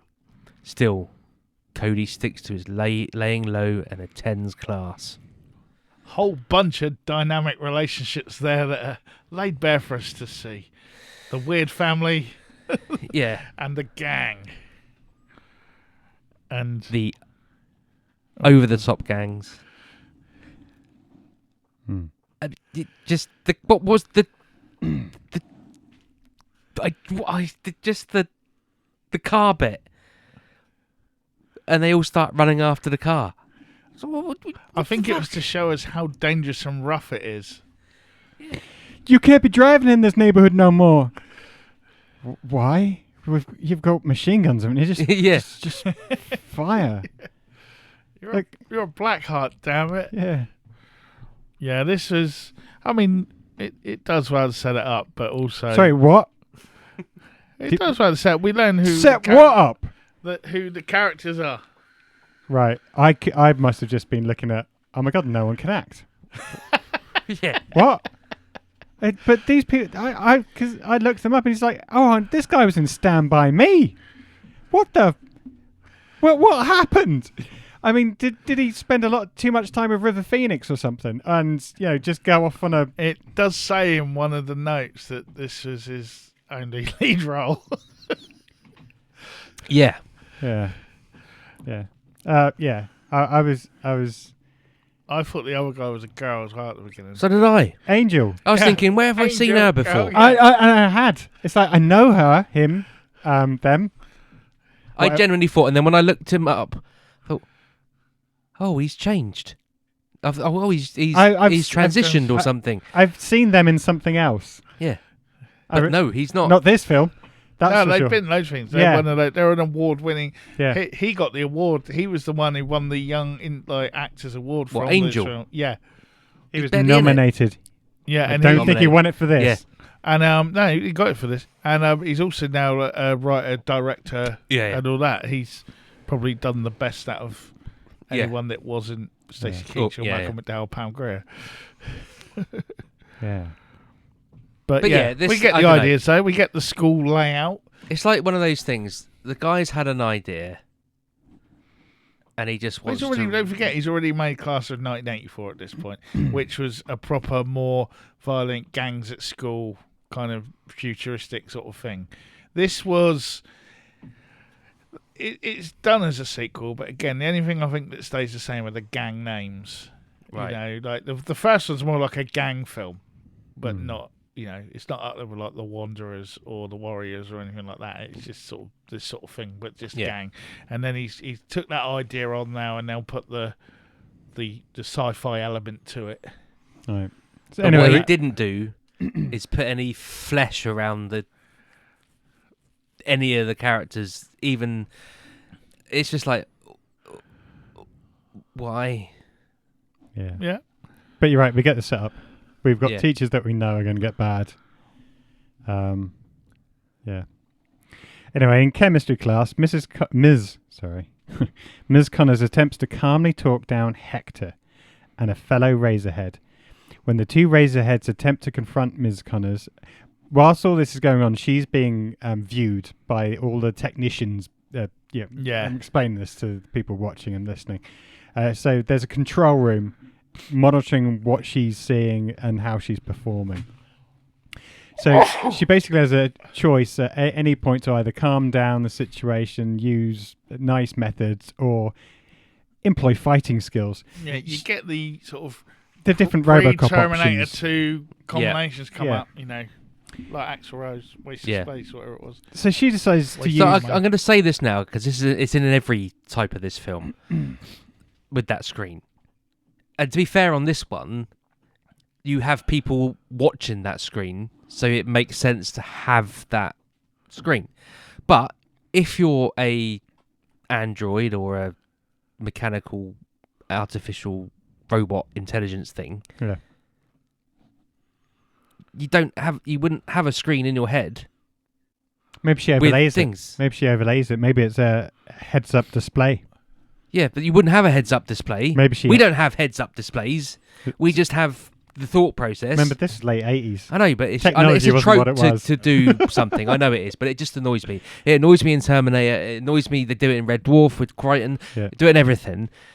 It wouldn't actually exist because... It's almost the... I know what it is. Not so much here, but it's almost the... It's just explain it to the viewer. Yeah, what's the word I'm looking for? Don't know. It's almost not quite the soliloquy in some ways, but it's the thought process, isn't it? Yeah. We're seeing the method behind it, and it's the yeah, but there's no thought behind anything else. Well, no, in actually, this. no. Well, what I say in this film, it actually does make sense because that is being relayed back to a screen And people are somewhere. watching it, yeah. Whereas with like Terminator or any other ones that do it, it's not. It's just supposed to be inside the robot, the whatever head. Anyway, carry on. She uses fighting skills to take them down and make them sit in their seats. This pleases Forrest and Megatech, who are in the basement disguised as DED Control Center. When Mr. Harden's history class is interrupted by a fight between Kurt and Razorhead's member Flavio, Harden resorts to using corporal punishment, which is basically slapping them on the arse several times, and puts the class in line, saving the students' lives. Does he? Returning home, Cody is shocked to find his brothers and his mothers are addicted to the drug known as Edge. Upset and angry, he leaves and goes on his motorcycle, returning home later that night. Yeah. I forgot to mention how Megatech is such a cool name. Can we just talk about this guy's eyes for a minute as well? Oh yeah. Yeah, I mean, yeah. what the fuck is that all about? I thought, okay, is he supposed to be an android? Yeah, Otherwise, why has he got these eyes? yeah. There's no need for them. And unless he. Oh, Stacey Keach. Yeah. Yeah. But you must know. Surely you must know who we're talking Yeah, about. no, I at this- wasn't sure if you when I meant say the robot. eyes. I thought you went a no, minute. Yeah, I'm guessing it's never explained, no. but nor was his haircut. But Well, his haircut because it's the future. Yeah. And you got to think, if you unless you employ one of those like futurologists or whatever they call themselves, where they can who actually think about this stuff all the time, you're going to come up with some weird shit like what is it where they wear two ties? I can't. Is that Back to the Future? I think it's Back to the it could Future be, where if you got a tie and you got two ties, or okay. the pants are all kids wear their pants inside out in 2015, so he turns his inside pockets out. Unless you've got a futurologist, you just come up with that weird shit to make it different, and that's why his hair's I'm stupid. guessing it was like he's experimenting on himself or something like that. It's just never explained, No, unfortunately.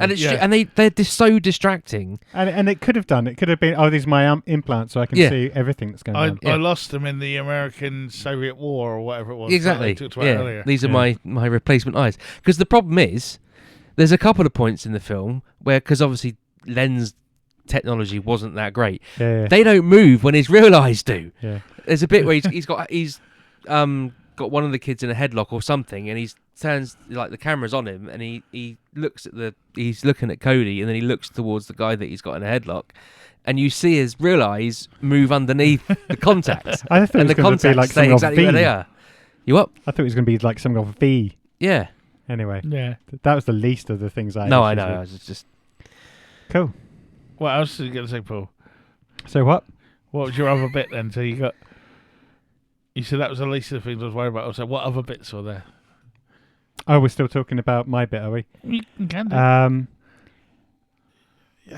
Yeah. So, I mean, I'm trying to say nice things about it. I mean, that has to be nice. That's the thing. The mum seemed alright as a wasted, sort of drugged up, bad mum. Yep. Yeah, Fighting over true. Edge. True, yeah. I love these type of films. You can come up with any name for a futuristic drug. You're like, oh man, I'm gonna score some tripod tonight. It's like, yeah. No, but I didn't mind that. It's like take the edge off it. Yeah. Yeah. No. But Yeah. that's the kind of thing I always find amusing, and I think, no, it works because it doesn't matter what you call it. If it's 20, 30, 10 years in the future, whatever it is, the street name for a drug can be anything you want it to be. I'm going to store some Cringer tonight. So that's why it's like I couldn't do it because I'm like, let's call it Knob. I really need some knob. Man, I want to score some knob. I'd like, yeah. I'd end up just, that'd be bad. You got $40 for some knob? Craving for some knob, man. But anyway, the next That's day, the next T-shirt. Yeah, craving for knob. Hashtag. The next day, Flavio attempts to woo Christy, Mr. Langford's daughter. But when she resists the advances, he decides to rape her. Yeah. Because, As you do. it's the future. Cody, though, witnesses what is happening and fights off Flavio as well as Hector And everyone. and anyone else who comes near. Yeah, Mr. Broyles sees the incident now and puts Cody in a full Nelson hold and takes him to the principal's office. While Langford informs Cody that he's technically violated his parole with the fight, he lets him off due to the fact that he did save Christy, his daughter, from being raped, but has him placed under surveillance at the school anyway. So it's like, he even says that thing. It's your daughter, they were going to rape her, dude. I saved her. He's like, yeah, but, the school rules. No, he said, why didn't you tell a teacher?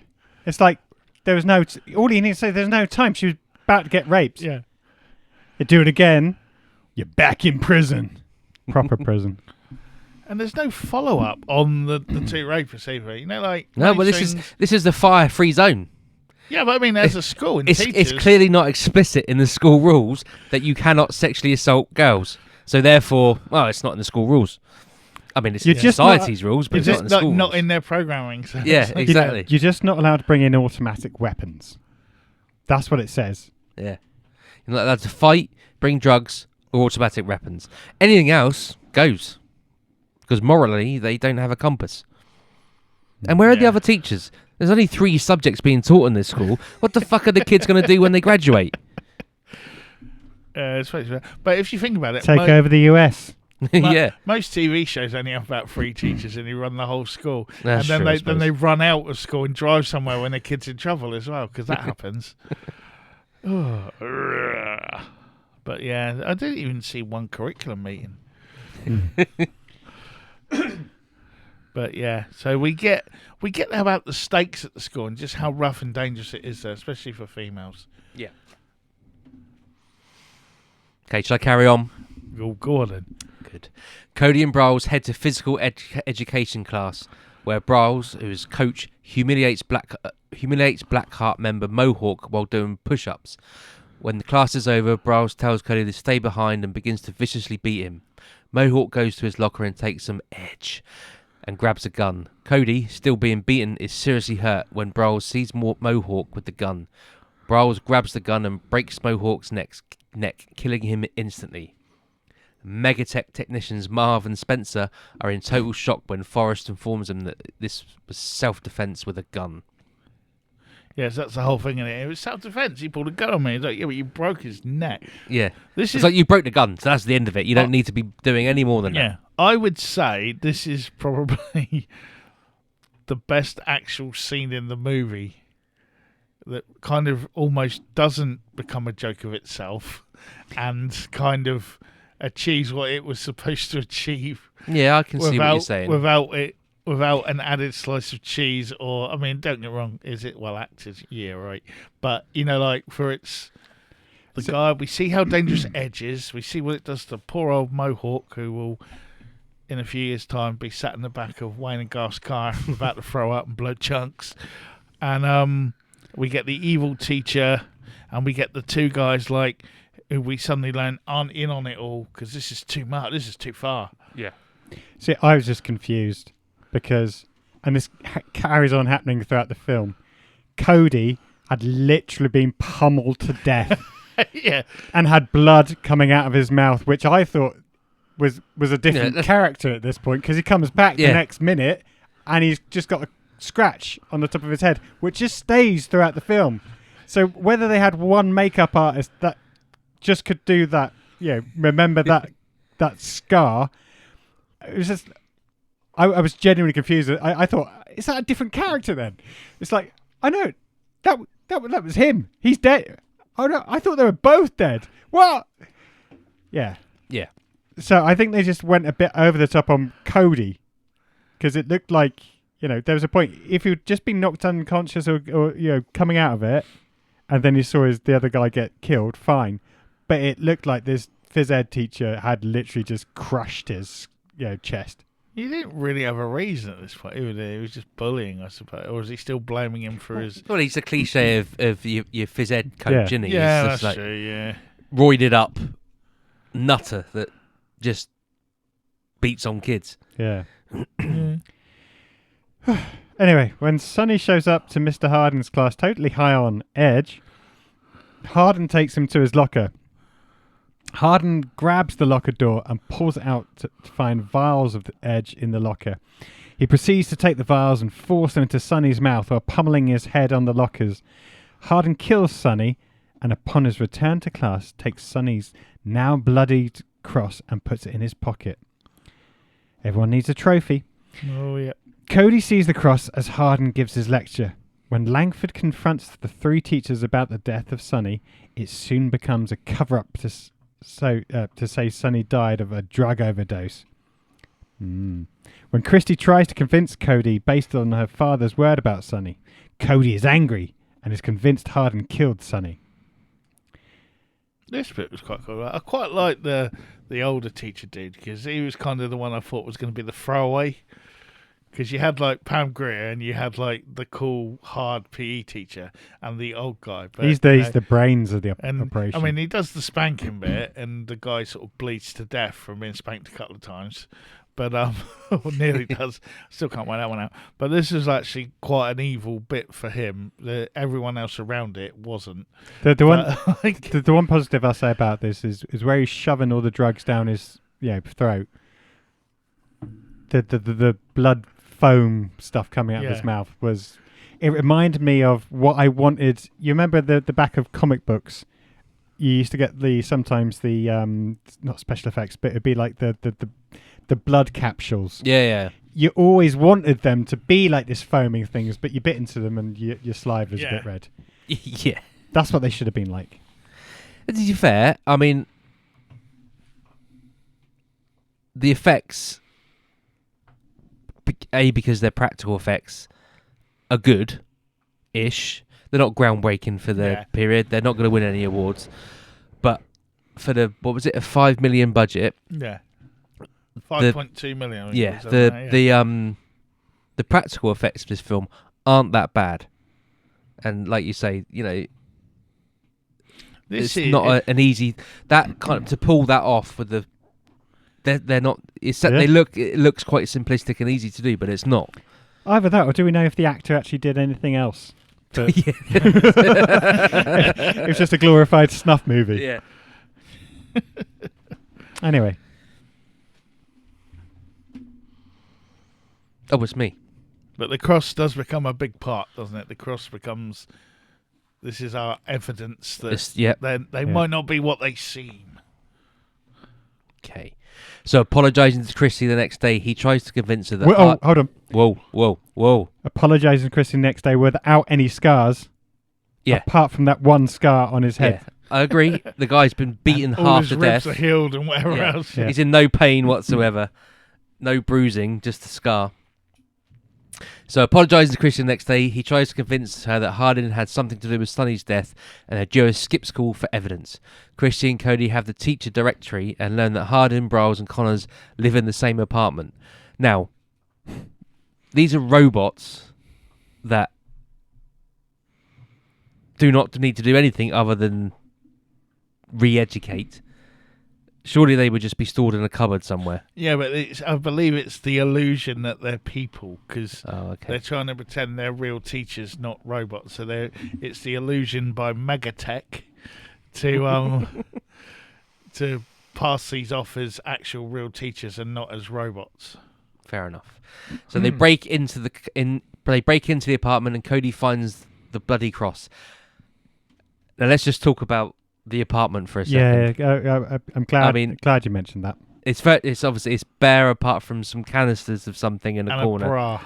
Yeah, so a few items of clothing and a bra that seems to take up far too much time. But I did like the opening of the cupboards and there's like some oil, something else. See, I would, and then the WD-40. I was loving that, thinking this is gonna be a joke. And they're going to make a big joke out of this later on, but they didn't. No. So I can't forgive them for that now. Fair enough. It was a deadpan joke, wasn't it? No, it wasn't. I don't trust that it was. I think, hey, the robots, they're going to need WD-40. They're going to need, what else, some oil or and they're going to need some oxygen can things or whatever. Okay, cool. Yeah, great idea. You're probably they just right. pop down to Home Depot and clear out WD-40 from Bit the of shelves. Brasso. Yeah. Polish themselves up. Yeah, all it needed was one of those, like the in the Wizard of Oz, the 1940 film with the little can of oil. Yeah. It just needed one of them in the corner, Yeah. just to top it off. I mean, that would have made it If funny. they'd have come back and Pam Grier was like, going, oh, my arm. Okay. Comes to the cover WD-4. Yeah. Like, better, thanks. It's just something. Yeah. But anyway, Anyway, carry on. so they find the cross. However, the trio of teachers arrive and catch the duo escaping. A chase ensues and ends up with the trio in water. Having survived the car crash in the water, the trio decide to start a war between the Razorheads and the Black Hearts. Yeah. So Again, he crashes his bike. well, hold on. Before that, Oh, before that, before they crash, they're in a car. He's on a little. I don't even know if you can class it as a motorbike. I mean, it's a under 50cc something. Yeah. Like that. They keep ramming into the back of him. He's fine. He just wobbles a bit. it would And only that. take a little tiny tap Yeah. to take. I mean, even a whacking great big Kawasaki or something, It's gone. You hit it with a car. Yeah. You're off the road. Yeah. I like the sort of, although they don't really go into it, the military strategy of getting the two nations to fight each other and then pick the bones kind of thing, because that's like military strategy. That's what we tried to do, or America tried to do in Vietnam. That's what you tried to do. Oh yeah. Now the past is Yeah. coming out. this is my Create job. a proxy war is a Yeah. age old. But it would have just been nice if they've gone back to their military training experience in trying to do that, or they just do it. We're filling in the blanks of all the clever stuff here because they don't explain it enough. And again, I forget which teacher. It's the old white-haired teacher, Brills. Is it Brill? No. Doesn't matter. But again, he is making the most of these lines and the scenes he's in. He's only got 3 or 4 lines here and there, but when he does, he's making sure he's the one that looks like he's the one in charge. He's chewing the scenery. He's chewing every word that he's got. Because I would say, and I hate to say it, but what's her face? Pam Grier. And I know she'd been off from acting for a while, and this is like a comeback thing for her. But she is like not the best one of the 3, is she? No. She's kind of. Well, she didn't have much material to be going with. No, No, a lot I to agree work with that. But for someone whose main thing before that was to kind of stand there, look hot, and beat people up, it's a lot of those films didn't have the best dialogue. A lot of the black exploitation numbers, but they had direction. Yeah, that's true. Because you do wonder if they turn that and go, what should we just do today? Yeah. And before we move on, because I don't think because you go straight onto that evening. So it's like, we've got to commandeer another car. I swear blind, they got the same fucking car. Yeah. I have. I couldn't be bothered because by this point, I was like, I'm like, fucking hell. Well, it's the same make and model. I was going to rewind it and see if it had the same license plate. Yeah, I just couldn't be. Couldn't be bothered to do it. Yeah. But in those times, and what was available after the America and Soviet War, everyone just but there'd be guns. 2 identical, like our equivalent of a Ford Sierra. It'd be just 2 identical Ford Sierras knocking about that they can commandeer. I don't know. Just pick a different car from the lot. Yeah. Surely you've got a bit more budget and just get a fucking Volkswagen Polo or something. Just get something that's not the same car. Yeah. Or respray it. But I was going to say, paint it a different colour. Yeah. Or something. Put some fluffy dice in. Well, they Get might yourself back. No, they blew all their budget on WD-40. Yeah. When they went back to Home Depot the next day. No, you're not coming in here. You cleared the shelves yesterday. It was a very expensive bra. They needed a good one because they're going to talk about it for like half an hour. Yeah. Yeah. Right, so that evening, Cody and Angel once again bond over a game of basketball. Yeah, at this point, it's going to go south for Yeah. Angel. Yeah. It is that bit. Angel has become a Blackheart again and decides to stay behind and just play a bit more b-ball. He's up to no good and he's starting to mess around in his neighbourhood. But he meets up. He runs into Broyles, Hardin and Connors on his way home later that night, and they chase him down. Broyles lifts up Angel and throws him against the wall, and then the trio ultimately kill him. Poor old Angel. Shortly after, Razorhead Noser is coming out of a local pizza place where he sees Connors. She kidnaps him, and when the Razorheads are waiting for Noser, Noser is sent through the air of the hangout while on fire, just, for added impact. Hector is convinced the Blackhearts did it and decide to start a war. The next morning, Cody goes to the Blackheart hangout where he finds a dead Angel surrounded by the lights of Kurt, Reedy, and Dawn. Dawn finds Angel's basketball with a message written on it in blood. Cody, seething with revenge, decides he wants to be back in the gang. And they all celebrate. It's like, yeah, Angel's dead, but Cody's back. But why don't they beat him up? Yeah. Why don't they beat up Cody? Yeah. He's he back left. in. Yeah. Well, he's already been in the gang, so I don't know if he gets to be jumped back in again. Oh, that's right. And did we miss the bit where he gets kicked out of the gang and gets beaten up again? And despite the fact, that's when he goes to he apologises to Thingy Bob. Despite the fact he's been beaten up by his gang that night for leaving, he's fine the next day, apart from a scar. Are we sure this guy's not a cyborg? Well, exactly, yeah. That would be the twist, right? Yeah. But they're replaceable in prison. But yeah, Angel, that is always the gang thing, though, isn't there? In every gang film, there's that one that gets left or left behind, and then something bad happens to them. Yeah. Or they jump off a bridge or something. Or it's the one that's about to leave the gang and go straight that gets it's all killed. gonna happen. Oh, he's that OP.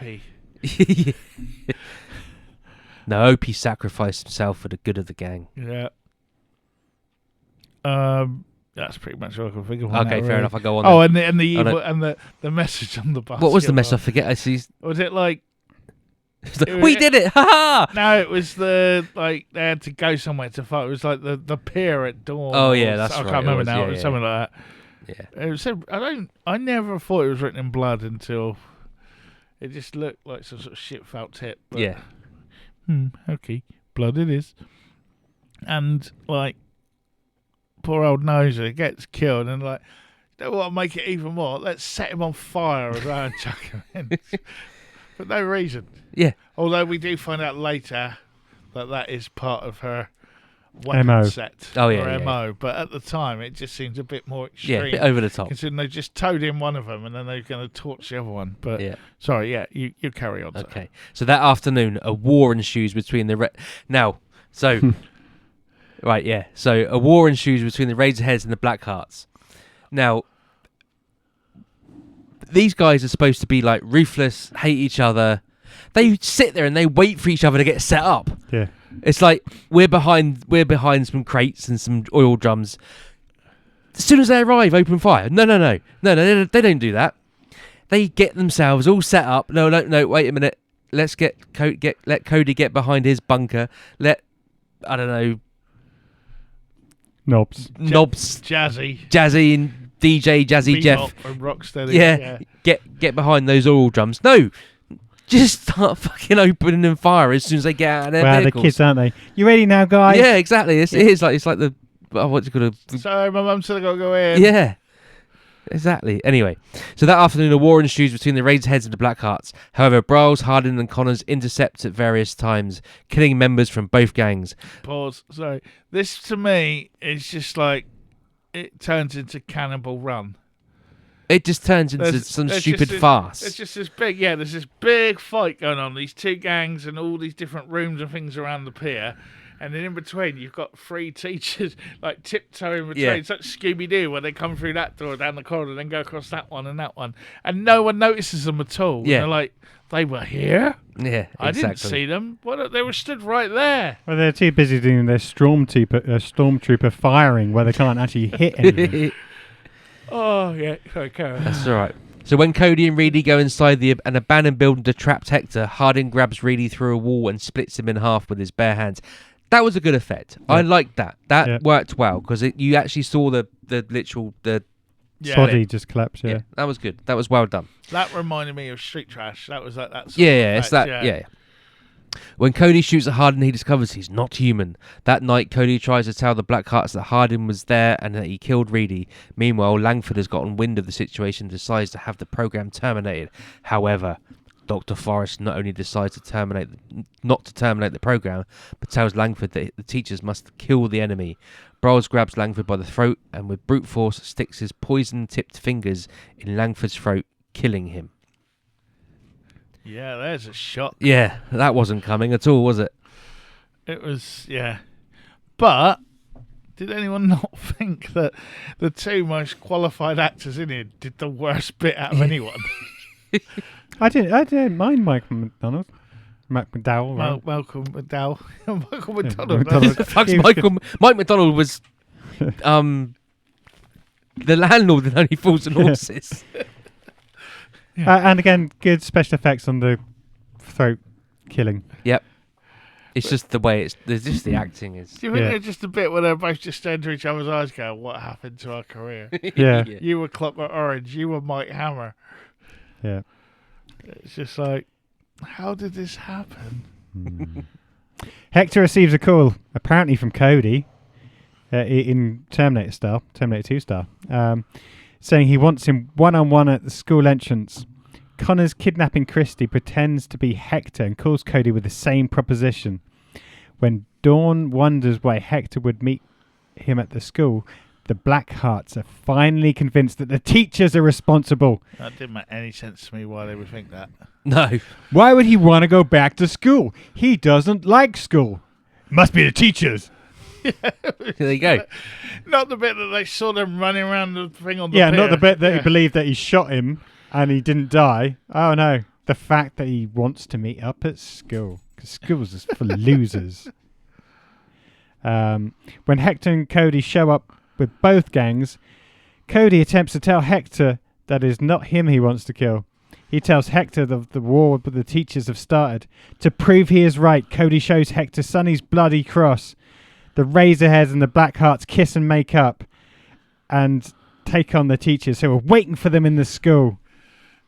Because they used to be friends. I like that. When we were back in middle school, I thought you were really cool. I thought you were cool too. Yeah. Or whatever it was. Or whatever. You were dope. Yeah, it is as bad as that. Yeah.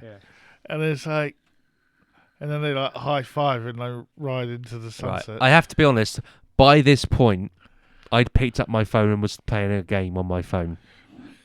I was watching it because I had to, but it was starting to feel painful. Yeah, no, And again, everyone else was eating dinner at the table, so I was, trying Father, not to. come eat with us. No, I must watch this for a child. What are you watching? Why, Father? Just a film that Summers has made me watch. Uncle yeah. Brett suggested this. Yeah, this is where I was, by this part I was just laughing, and that whole bit about, when we were in primary school or whatever, you were cool, so were you, and then they were like riding on their motorbikes. At that point I was just laughing because it had gone full Power Rangers or something, it was just like, I wasn't laughing. It's not a person, this film's not personally against you. Well, I just Felt don't like think you like me anymore. I gave it to all of us. We all had to sit through it. He's playing on his fucking phone. He's not sitting through it. That's annoyed me even more. I couldn't help it. I didn't know that was an option. It's not normally, but Anyway, the one big super gang have attacked the school now looking for the teachers, and while they look for Christy and the teachers, they soon learn of the real situation with the teachers. They're robots. Cal surprise. And then Mrs. Connor's arm becomes a flamethrower. Bryles' arm becomes a missile launcher. Because, and while many of the Razor and Blackhearts fall victim to the teachers, including Flavio and Dawn, Kurt and Cody find Christy, but then they find Hardin as well. So, basically, all the people who've never really spoken to this point die. Yep. And then we get some close-ups of a couple of people we do know that spoke, and they die. Yeah, and also, they decided to ride their bikes through the classrooms. And when you watch them go through one classroom, you think, actually, that's probably the slowest way you can get around a classroom is on a bike. It's the let most them go by the door. impractical. They Yeah. actually ride up and down all I know. the desks. Yeah. around. It's like, what? Anyway. Yeah, and but this is like the action's turned up now.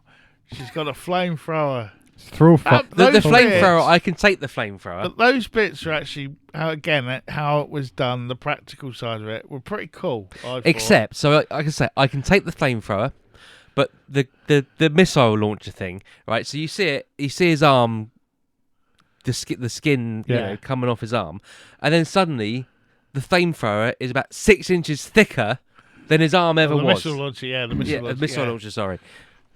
It's like, Yeah, no, that bit's true. But the actual bit where like he pulls it off, yeah, it's and not so like, bad. It's not then so it bad. obviously switches to the like a model, isn't it? Or But it could have been like Yeah. the T1000. Yeah, it could have just been like liquid metal that. changes shape. I don't know why could I'm have been. fucking defending it. Don't. Jesus Christ. Let's move on. Yep.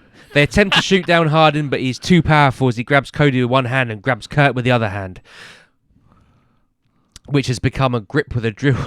I forgot about this. See, It's that become a drill. It's like, don't. that reminded me of the Centurions, actually. Yeah. Yes, definitely. Yeah. Yeah. Kurt is killed by the drill. Hardin attempts to do the same to Cody when Cody reaches for a machine gun and shoots Hardin through the mouth numerous times, destroying him instantly. Your history. Yeah. Oh, I just got that now. Yeah. Not really. Cody and Christy see Miss Connors and are chased to the chemistry lab. Cody, noticing that Connors has an exposed area of flammable gas, distracts her in time to grab an axe after he instructs Christy to turn off all the gas and turn on all the gas. So I thought it said turn off all the gas. Yeah, turns on all the Bunsen burners, basically. When he throws the axe at the exposed area, he and Christy run out of the lab. Connors, unleashing the flamethrower, fatally explodes due to the flame hitting the gas. You're toast. You're toast. Hector and the other survivor, alongside Cody and Christy, meet up with the duo and are seen by Bryles. Hector provides a distraction while Cody and Christy head for a bus, which Cody hotwires, drives fast, and is able to run down Bryles at the school entrance just as Cody and Christy leap out of the bus. The bus explodes, but all three are safe. I realise at this point that Deadpool stole this ending in Deadpool 2. Oh, dear. Or at least some good came out of it. But, I mean, the gas taps bit's a nice touch. It showed that they did learn something at school. Yeah, that's true. And it's not a bad final showdown fight thing for what it is. If this had been like a TV pilot or something, it would have been probably bearable. But the fact it was a film, you expect a bit more. But Yeah. I mean, it ticks all the boxes of what you expect, and then it's a big. I didn't finale. expect anything at this stage. I was just Is watching. it delivered in to the level we want? No, but it is. As the story trope goes, this is kind of what you would expect at the Yeah, end. each and- one has each villain has to be dispatched separately. Yeah. Yeah, all of the usuals. Yeah. And we think it's all over, and we're about to see an ending that then Terminator 2 steals in a couple of years, Yeah. which is what Paul's about to read out now. Sorry. When they hear a noise in the school, they go check it out. However, a now half-human, half-robot Bryles escapes from under the bus. Hector, Cody, and Christy find Dr. Forrest, who takes Christy hostage. When Cody tells Forrest it is too late, Forrest is convinced that he can somehow continue the project. He might have lost his money, but he's still got his reputation. When Hector attempts to shoot Forrest, he is shot and killed. Forrest then attempts to kill Cody, but Bryles comes up from behind him and rips his heart out, killing him instantly because he just wants to kill everyone now. Cody and Christy are at first overpowered by Bryles until Cody finds a forklift and impales Bryles.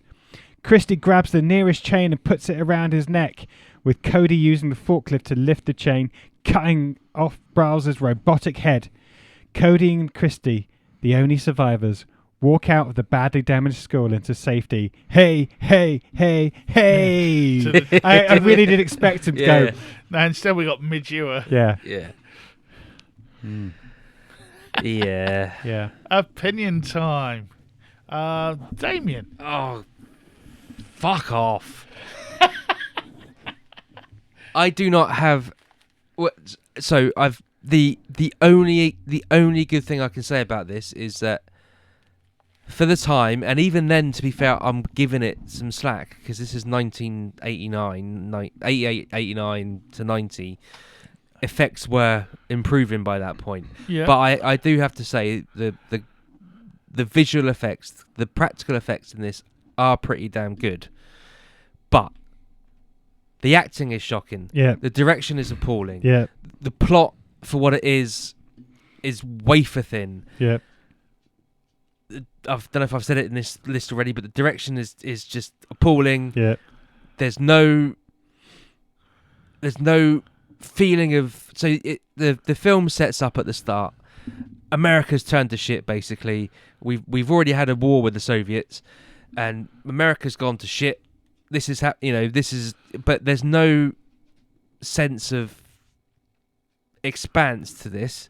This is localized to this one small area. It's almost as if once you go round that end of that road, that there's nothing there. Yeah, exactly. I mean, they drive to the apartment and the streets are deserted. This is supposed to be, they're outside of the fire-free zone now, so America's normal outside the fire-free zone. I mean, there's no one there. There's a few cars when they're doing the car chase scene, but it all feels so closed in on itself that you get no sense. There's no sense of realism in that. The costumes for both sides, for the gang, are ridiculous. It's like, just give it some thought. But it's the future, Damien.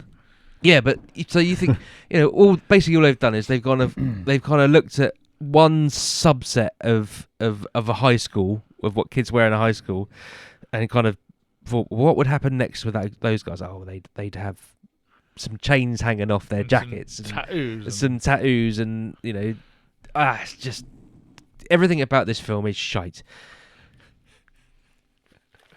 and it is literally just a rip-off of Westworld, except instead of being set in a theme park where the I'm not talking about the TV show, I'm talking about the original. Yeah, I got that. Yul Brynner film. Instead of being set in a theme park where the animatronics have renegaded, it's they did Future World as well, didn't they? After that, yeah. Well. So yeah, that's no, I get you. I mean, it's the robot gone bad concept is. Yeah, I mean it's older than Westworld, that, yeah. But Westworld done it a hell of a lot better. Oh yeah. Yeah. Paul. So I don't know what film you were watching, Damien. I thought it was a fucking piece of shit. I don't hold back. It's not a personal attack. It's a film really pained me to watch this film. Not in a good way. Not in a, oh my God, this is so grotesque. I can't bear to watch it anymore, like a human centipede thing. This was, how did they get the budget for it to start with? And then how could these people... They got the budget because it's actually not a bad concept and not a bad way of putting a mirror up to society as it was then and is now. I just kind of feel with the crew not just standing by as they're going, okay, action. I hate you. I really dislike you and you're but we were kids and hey, you were quite cool. It's like, what? Were they not thinking they can't act? I'm wasting all my time doing these practical effects and these fuckers are fucking it up. I could have got an award for this if it was on a different film. Yeah. But you've got this Cody dude that can't act. He's the main character. Where's Phoenix? There's a bit. So they have that argument in his house, like the family have the argument over the drugs. Then he storms out and he looks across the lake or wherever it is. Oh yeah, we go to stop there. That's what you got to do. But no, he then turns back to camera, looks even more pained, and then looks back out to the lake. It's like, what the fuck is a director? Just look out pensively to the lake. Cut. Move on to the next scene. No. I'm going to look out pensively to the lake. I got this idea where I look back and then I look back again. It's like Joey smell the fart acting. It's like, look back, look at the camera, smell the fart. It's it's all those bits you just don't need. Make it even more shit. Yeah. I mean, normally I'd blame, whoever casted it. But at the same time, the directors had, time to say, no, he must be involved in the process. And none of them could act. It's not like even, we managed to get budget for the main character and main actor. He's good. Yeah. Everyone else is a bit dodgy, but... Well, they got Keach and McDowell. For 2 days. Well, McDowell was 2 days. Yeah. Well, I don't think the rest were around. I don't think it was longer than about a week. No. But yeah, I just can't forgive it for making me hurt.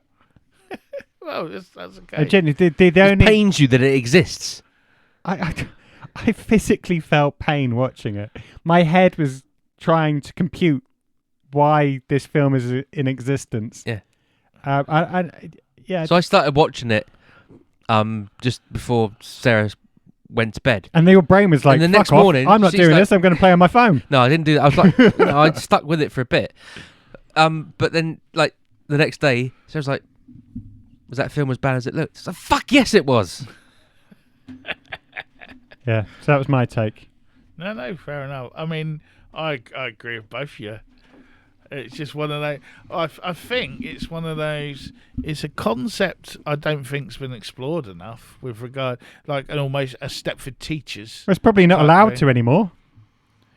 It's like, no, we're not doing that again. It's killed the genre. Yeah, no, but like in a kind of Stepford Teachers. Oh, they did or the Aliens robots. one, didn't they? Faculty. Yeah. That's not bad. Yeah. Something like that. I think that there's money there, like you say, in the concept and the script treatment. I think if someone done it now, you could get a good series out of it where at the end of season 1 we suddenly realise they're teachers, and then it moves on into season 2, something like that, sort of a 5-part TV event, a bit like they did with the Midwich Cuckoo type thing, rather than like a 20-episode series. I think it's there, but it's not there in this. No, it's not. And I'll tell you what, there was the only other redeeming feature is the fact that Head Like a Hole's in the background Great at one tune. point. This was just a great song. Which But- also popped up in Waking the Dead the other day. I've been watching. I didn't mention that earlier, but Well, they I've been couldn't get their watching- money back from this film, so they probably needed Yeah. to include But yeah, in it pops everything up else. in Waking the. Is it no? Yeah, it is Waking the Dead. The unless you typed it in wrong. no, definitely Waking the Dead. The TV show from I don't know 20 years ago that was Yeah, I know what you mean. Yeah. Trevor Eve. Anyway, Okay. But again, Mark Al Lester is a known it's director. just that so I mean, I'm not by any stretch of imagination saying Commando is a classic film, but how can you make Commando? And Firestarter as well. Yeah, true. Make two films like Showdown that. Little Tokyo is quite good as well. I don't think I've seen that. That was who was in? I think it was something. Was it Brandon Lee and Van Damme or so? It had one. It was one of those where it was like two of the top dudes were going to be in it. Like it was like a Hulk Hogan meets Ric Flair kind of So thing. his mistake was moving out of that kind of. But that again, that might have been Action. that might have been after it though. Thinking about it, I'm trying to think what Either year they way, were. if you go Commando, Don't go Commando, Summers. no, please don't. But Firestarter was way before though, wasn't it? That Yeah, was, it was before I remember that being quite a good movie. yeah, that's not a film. bad movie. But as I say, Commando's not a classic by any stretch of imagination, but it's a damn good film. It's a. I mean, there's some dodgy bits in it, but it's Yeah. a good action film. It's a good action film. For what The it one is. man against the, Yeah. and the way he dispatches of people and all that. And that actually, direction-wise and acting-wise, bearing in mind this is Schwarzenegger before he really got his acting chops together, he's gone from that to this. Yeah. So, But then, does that if mean you that get the hired- actors in... If you get hired for a job though, and that's the cast you've been given, maybe. But he wasn't. He didn't we say he wrote this and... Oh yeah, it's his thing. Yeah, but it doesn't mean he funded it, does it? It's his vision and his thing. But you can only Yeah, but if you wrote it, you've got some say. And if you've you're- got some say. If you're a but, director, like, In you've got most some say. senses you do. It's but not Star Wars. It's not like the production company are there saying, "No, you're doing it." Yeah, he's got to have some say in the Yeah. in the you'd- casting. You'd like to think so. No, Yeah, I don't I mean- actually. I Any director worth his chops will be at a casting. Will be at the cast. Even if it's because they, with loads of films, the casting people will cast someone, and then they'll do screen tests with the director, and the director says no. But don't forget, some of these sort of films are the ones where, again, like you say, that was his thing.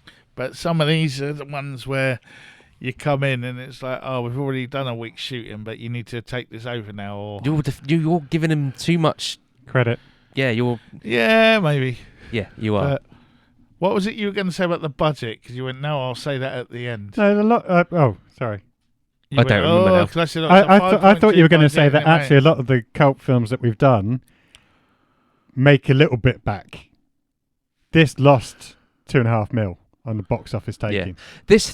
This film doesn't have any redeeming features. Cool. That's all. So I didn't make it. No, but no. So like, there's films that are classed. It's not as, even quotable, is it? It's not quotable. What? How can you say that? Your history. Your history, exactly. But you just Your there's just toast. You used to be. You were cool back then. none of it. There's just nothing. I just cannot go on. I could be here all night shouting, ranting into this. Please, no. Okay, then. So that brings us to our next bit. Out of 10, please, Damien. So I am determined that this scores lower than Jesus Shows You the Way to the Highway, Which is a great film. which Shite. I didn't necessarily enjoy that, but as a piece of art, it's actually because Jesus Shows You the Highway is more than just. It's supposed to be more than just a film, isn't Yeah. it? It's there's a lot more going on in Yeah. it. It's a I forgot about that film. yeah, Fuck. but there's a lot more going on in that. I'm not going to give it a 1 just purely because I did enjoy the practical effects in it made it not bearable, because it still wasn't bearable, but it took the edge off slightly of my extremely bad mood that it put me in. So I'm giving it a 2. Where's the other one coming from? It's one. Well, that's a good point. No, I'm going to stick with 2 because the effects. I say the effects alone are worth a 2. Okay, Paul. So I was giving it 2. One for the effects and one for some reason they got 9 Inch Nails as part of the fucking soundtrack. But again, he probably agreed to that on the plot alone. Because, that's the sort of thing we're into. Yeah. This is well, yeah. We want if if they were to give me the treatment to this film, I'd go, yeah, shit, yeah. That sounds like that's a really good concept. I want my I want my song in that film. Yeah. That sounds cool. Yeah. So you're going for a 2. Any other fun comments on it? No, I just want to forget about it now. Oh, sounds sad. I'm going to go for a 2. Because, again, point for 9 Inch Nails and a point for the concept. No, actually, can I go 3? Sorry. Point for 9 Inch Nails, a point for the concept, and a point for the practical effects. Yep, you can do that. Because, on paper, it could have been something really special. But it didn't quite get there, did it? No, It did not. And I await the... See, this is a film that should be remade. Yes. Yeah. Yeah, exactly. And we've always said this. Yeah. Don't remake classics or Remake- high revenue remake films. A shit film. Remake shit Yeah. films and make them better. Yeah. Okay. This is something that deserves to be remade, or a nice little mini series, as I say. At the end of series 1, you go, wait a minute, what? It was the teachers and their robots. Yeah. Doof, doof, But then they did that doof, in the faculty. doof, Well, no, doof, can't doof. remember now. In the faculty, are we let in on that pretty much straight away, or is it a little bit later? Sooner rather than later. Yeah. Yeah. I know I've seen that. Yeah, same. I saw it Is once at the is it cinema. I haven't seen it Brolin? since. No, I don't it think. just No, this Brolin? is around the same time as like the American Pie, so it's all that generation. of- 90210 era, isn't it? No, it's a little bit after that. I'm sure it's not long after American Pie. it just- One of the I wanna say Oh, well, who's not the- Josh who- Brolin? The dude. oh god, we're going to be here half an hour now while he tries to think of this. No, I'm looking. He's Please done do. that weird film where he was like a time traveling detective, and it ends with his sort of weird death. Jordana Brewster, Clea Duval, Isn't Terminator in it? Terminator 2 guy. Josh Hartnett. Josh Hart. Oh, That's who right, I was yeah. thinking of. It's got the one from American Beauty who was in the Weezer video. Not Weezer. Or Fonz. No, not Weezer. Who am I thinking of? Teenage Dirtbag. Salma Hayek's in it. Oh, yeah. Famke Yeah. Janssen. I'm sure she's in the Faculty. That's what I just said. I don't know her name. I You know what I'm mean, like with American names. Beauty, in it. Robert- That's what I said. Yeah, yeah. Yeah. Robert Patrick's in it. Yeah, Robert Patrick's in it. Yeah. Yeah. Anyway, that's the That's different a different film. Elijah Wood's in it. Oh yeah. When you go back, Elijah Wood's been in everything. You just didn't Yeah. know it was Elijah Wood at the time. Well, He's even in Fear and Loathing in Las Vegas. He was in Back to the Future 2, Oh, yeah. But yeah, along with Billy Zane. yeah, Anyway, he's a cool guy. 3 for me. 3. Okay. So do you want to know where that puts it? please be Yeah. at the bottom. It's not quite at the bottom. Fuck. It is second from bottom. 1 point. It came out on 7 points. 1 point above Death Ship. Oh no, that was shit too. Yeah. Yeah. So there's a little His pattern. Death Ship's still the bottom of what we watched. Well, Yeah. at least this was all its own film, as opposed to Death Ship, which was bits of stock footage Yeah. over and over again. There we go, Summers. Okay, then. So, again, that scoreboard will at one point be available on the website Yeah. when we manage to get it all together. 'Cause there's still a few gaps. Yeah, between you days guys trying need to plug. listen to some podcasts back because I've had enough of doing it. But yeah. So that's the class of 1999, and that is finished this week. Now, next episode, we turn to Damien. No, we turn to Paul, I believe. Yes. It's 'cause you went like that, and then you shook your head. So I was like, you threw me. So, Paul, what's your choice going to be? I didn't know whether to be nice to you or nasty, but I thought, well, I need to watch the next film as well. So I'm going to be nice. Ooh. So you mentioned Elijah Wood being in pretty much every film. I'm going to raise you. So Oh, I thought you were going for fucking Lord of the Rings or something then. I hope not. Jesus Christ. yeah. Oh no, I so haven't got that much time. No, that's when the veto would definitely Yeah. come in. I said I was going to be nice to you guys. So I'm going to try and lift our spirits up after Class of 1999 and give you a film with a person that's probably been in millions of films. Kevin Bacon. Michael Ironside. Alan Tudyk. Ooh. And he plays a person called Tucker. I'm taking us back to 2010, Tucker and Dale versus Evil, because I think we could do with a bit of a laugh. Oh, that's cool. I've got that, so that's all right. Yeah, it's also on Amazon for not much, £3.50, the usual job. Oh yeah, that's another thing. You made me fucking pay. Yeah, I know. I had to pay to watch Yeah, fucking Class I of had to pay to 1999. watch Space Midgets in Time. Yeah, but that's at least that's a good film. this is on my fucking history, Yeah. you know. Amazon- Amazon, Oh, because you watched yeah, Amazon's going to 1999, recommend any old dodgy Yeah. shit. But yeah, you're gonna anyway, like space nymphs from Lithuania or some shit like that. Tucker, Well, that and sounds Dale, quite good. Yeah. Tucker and Dale versus Evil, 2010. I'm just glad I paid for the standard definition version and not the HD version. Oh no. Save myself £2 there. I don't think there would have been much difference. No, exactly. His eyes glowed more. Yeah. Anyway, sorry, Paul. Nice. So it's available on Amazon. Yeah, it's probably $3.50, Yeah, that's about but right. at least this one's worth it. Yeah. Yeah, I think I've got it anyway somewhere. I've got it somewhere, yeah. Cool, so that's next week's episode. Not next week. So I think it's worth mentioning. Next episode, we are looking at, due to scheduling and timing and all that stuff at the moment, and the battles against the real world outside of the studio. And the fact we just don't trust Brett with his recommendations anymore. You've never trusted me. Warwick. I'm here keeping it real. It'll be that high school one where they're next to a bloody radioactive plant or something next. Greece. No, and yeah, Greece too. anyway. No, yeah. And I forgot what I was going to say now. Yeah, so we are currently moving fortnightly for the foreseeable future. We'll still be around.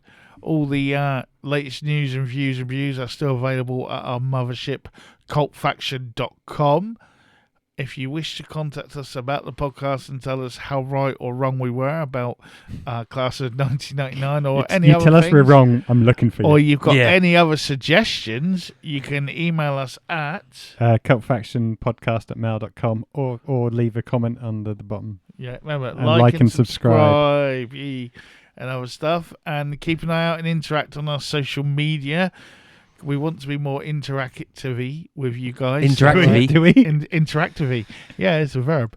And so please do that, and we'll join in on things, and it'll be fun. And we'll have a fun little community, just like all the classmates in 1999. Yeah, reconnect with that guy you thought that was cool that you really hate now. Just do that over our Facebook page. Yeah, don't go to war. I mean, yeah. So we finished on the Class of 1999 now, a film that was so cool. Prince wrote a song about it. But we now end our episode this week. So it's a goodbye from me, Brad Summers. It's a goodbye from me, Paul Hawkins. And it's a goodbye from me, Damien Hicks. We'll see you in detention. Farewell. Pingu. Pingu. Okay, everybody, this is the Pingu prance. I want everybody up to do the Pingu dance. My name is Pingu, come on, dance to the beat. It's easy if you try, just watch my feet. Let's all be happy and have some fun. Let's count to 10 and start with 1. 1, 2, 3, 4, 5, 6, 7, 8, 9, 10. Let's go to 11. Stomp your feet and turn around. Reach for the sky, now touch the ground. To the Pingu. Do the Pingu dance. To the Pingu.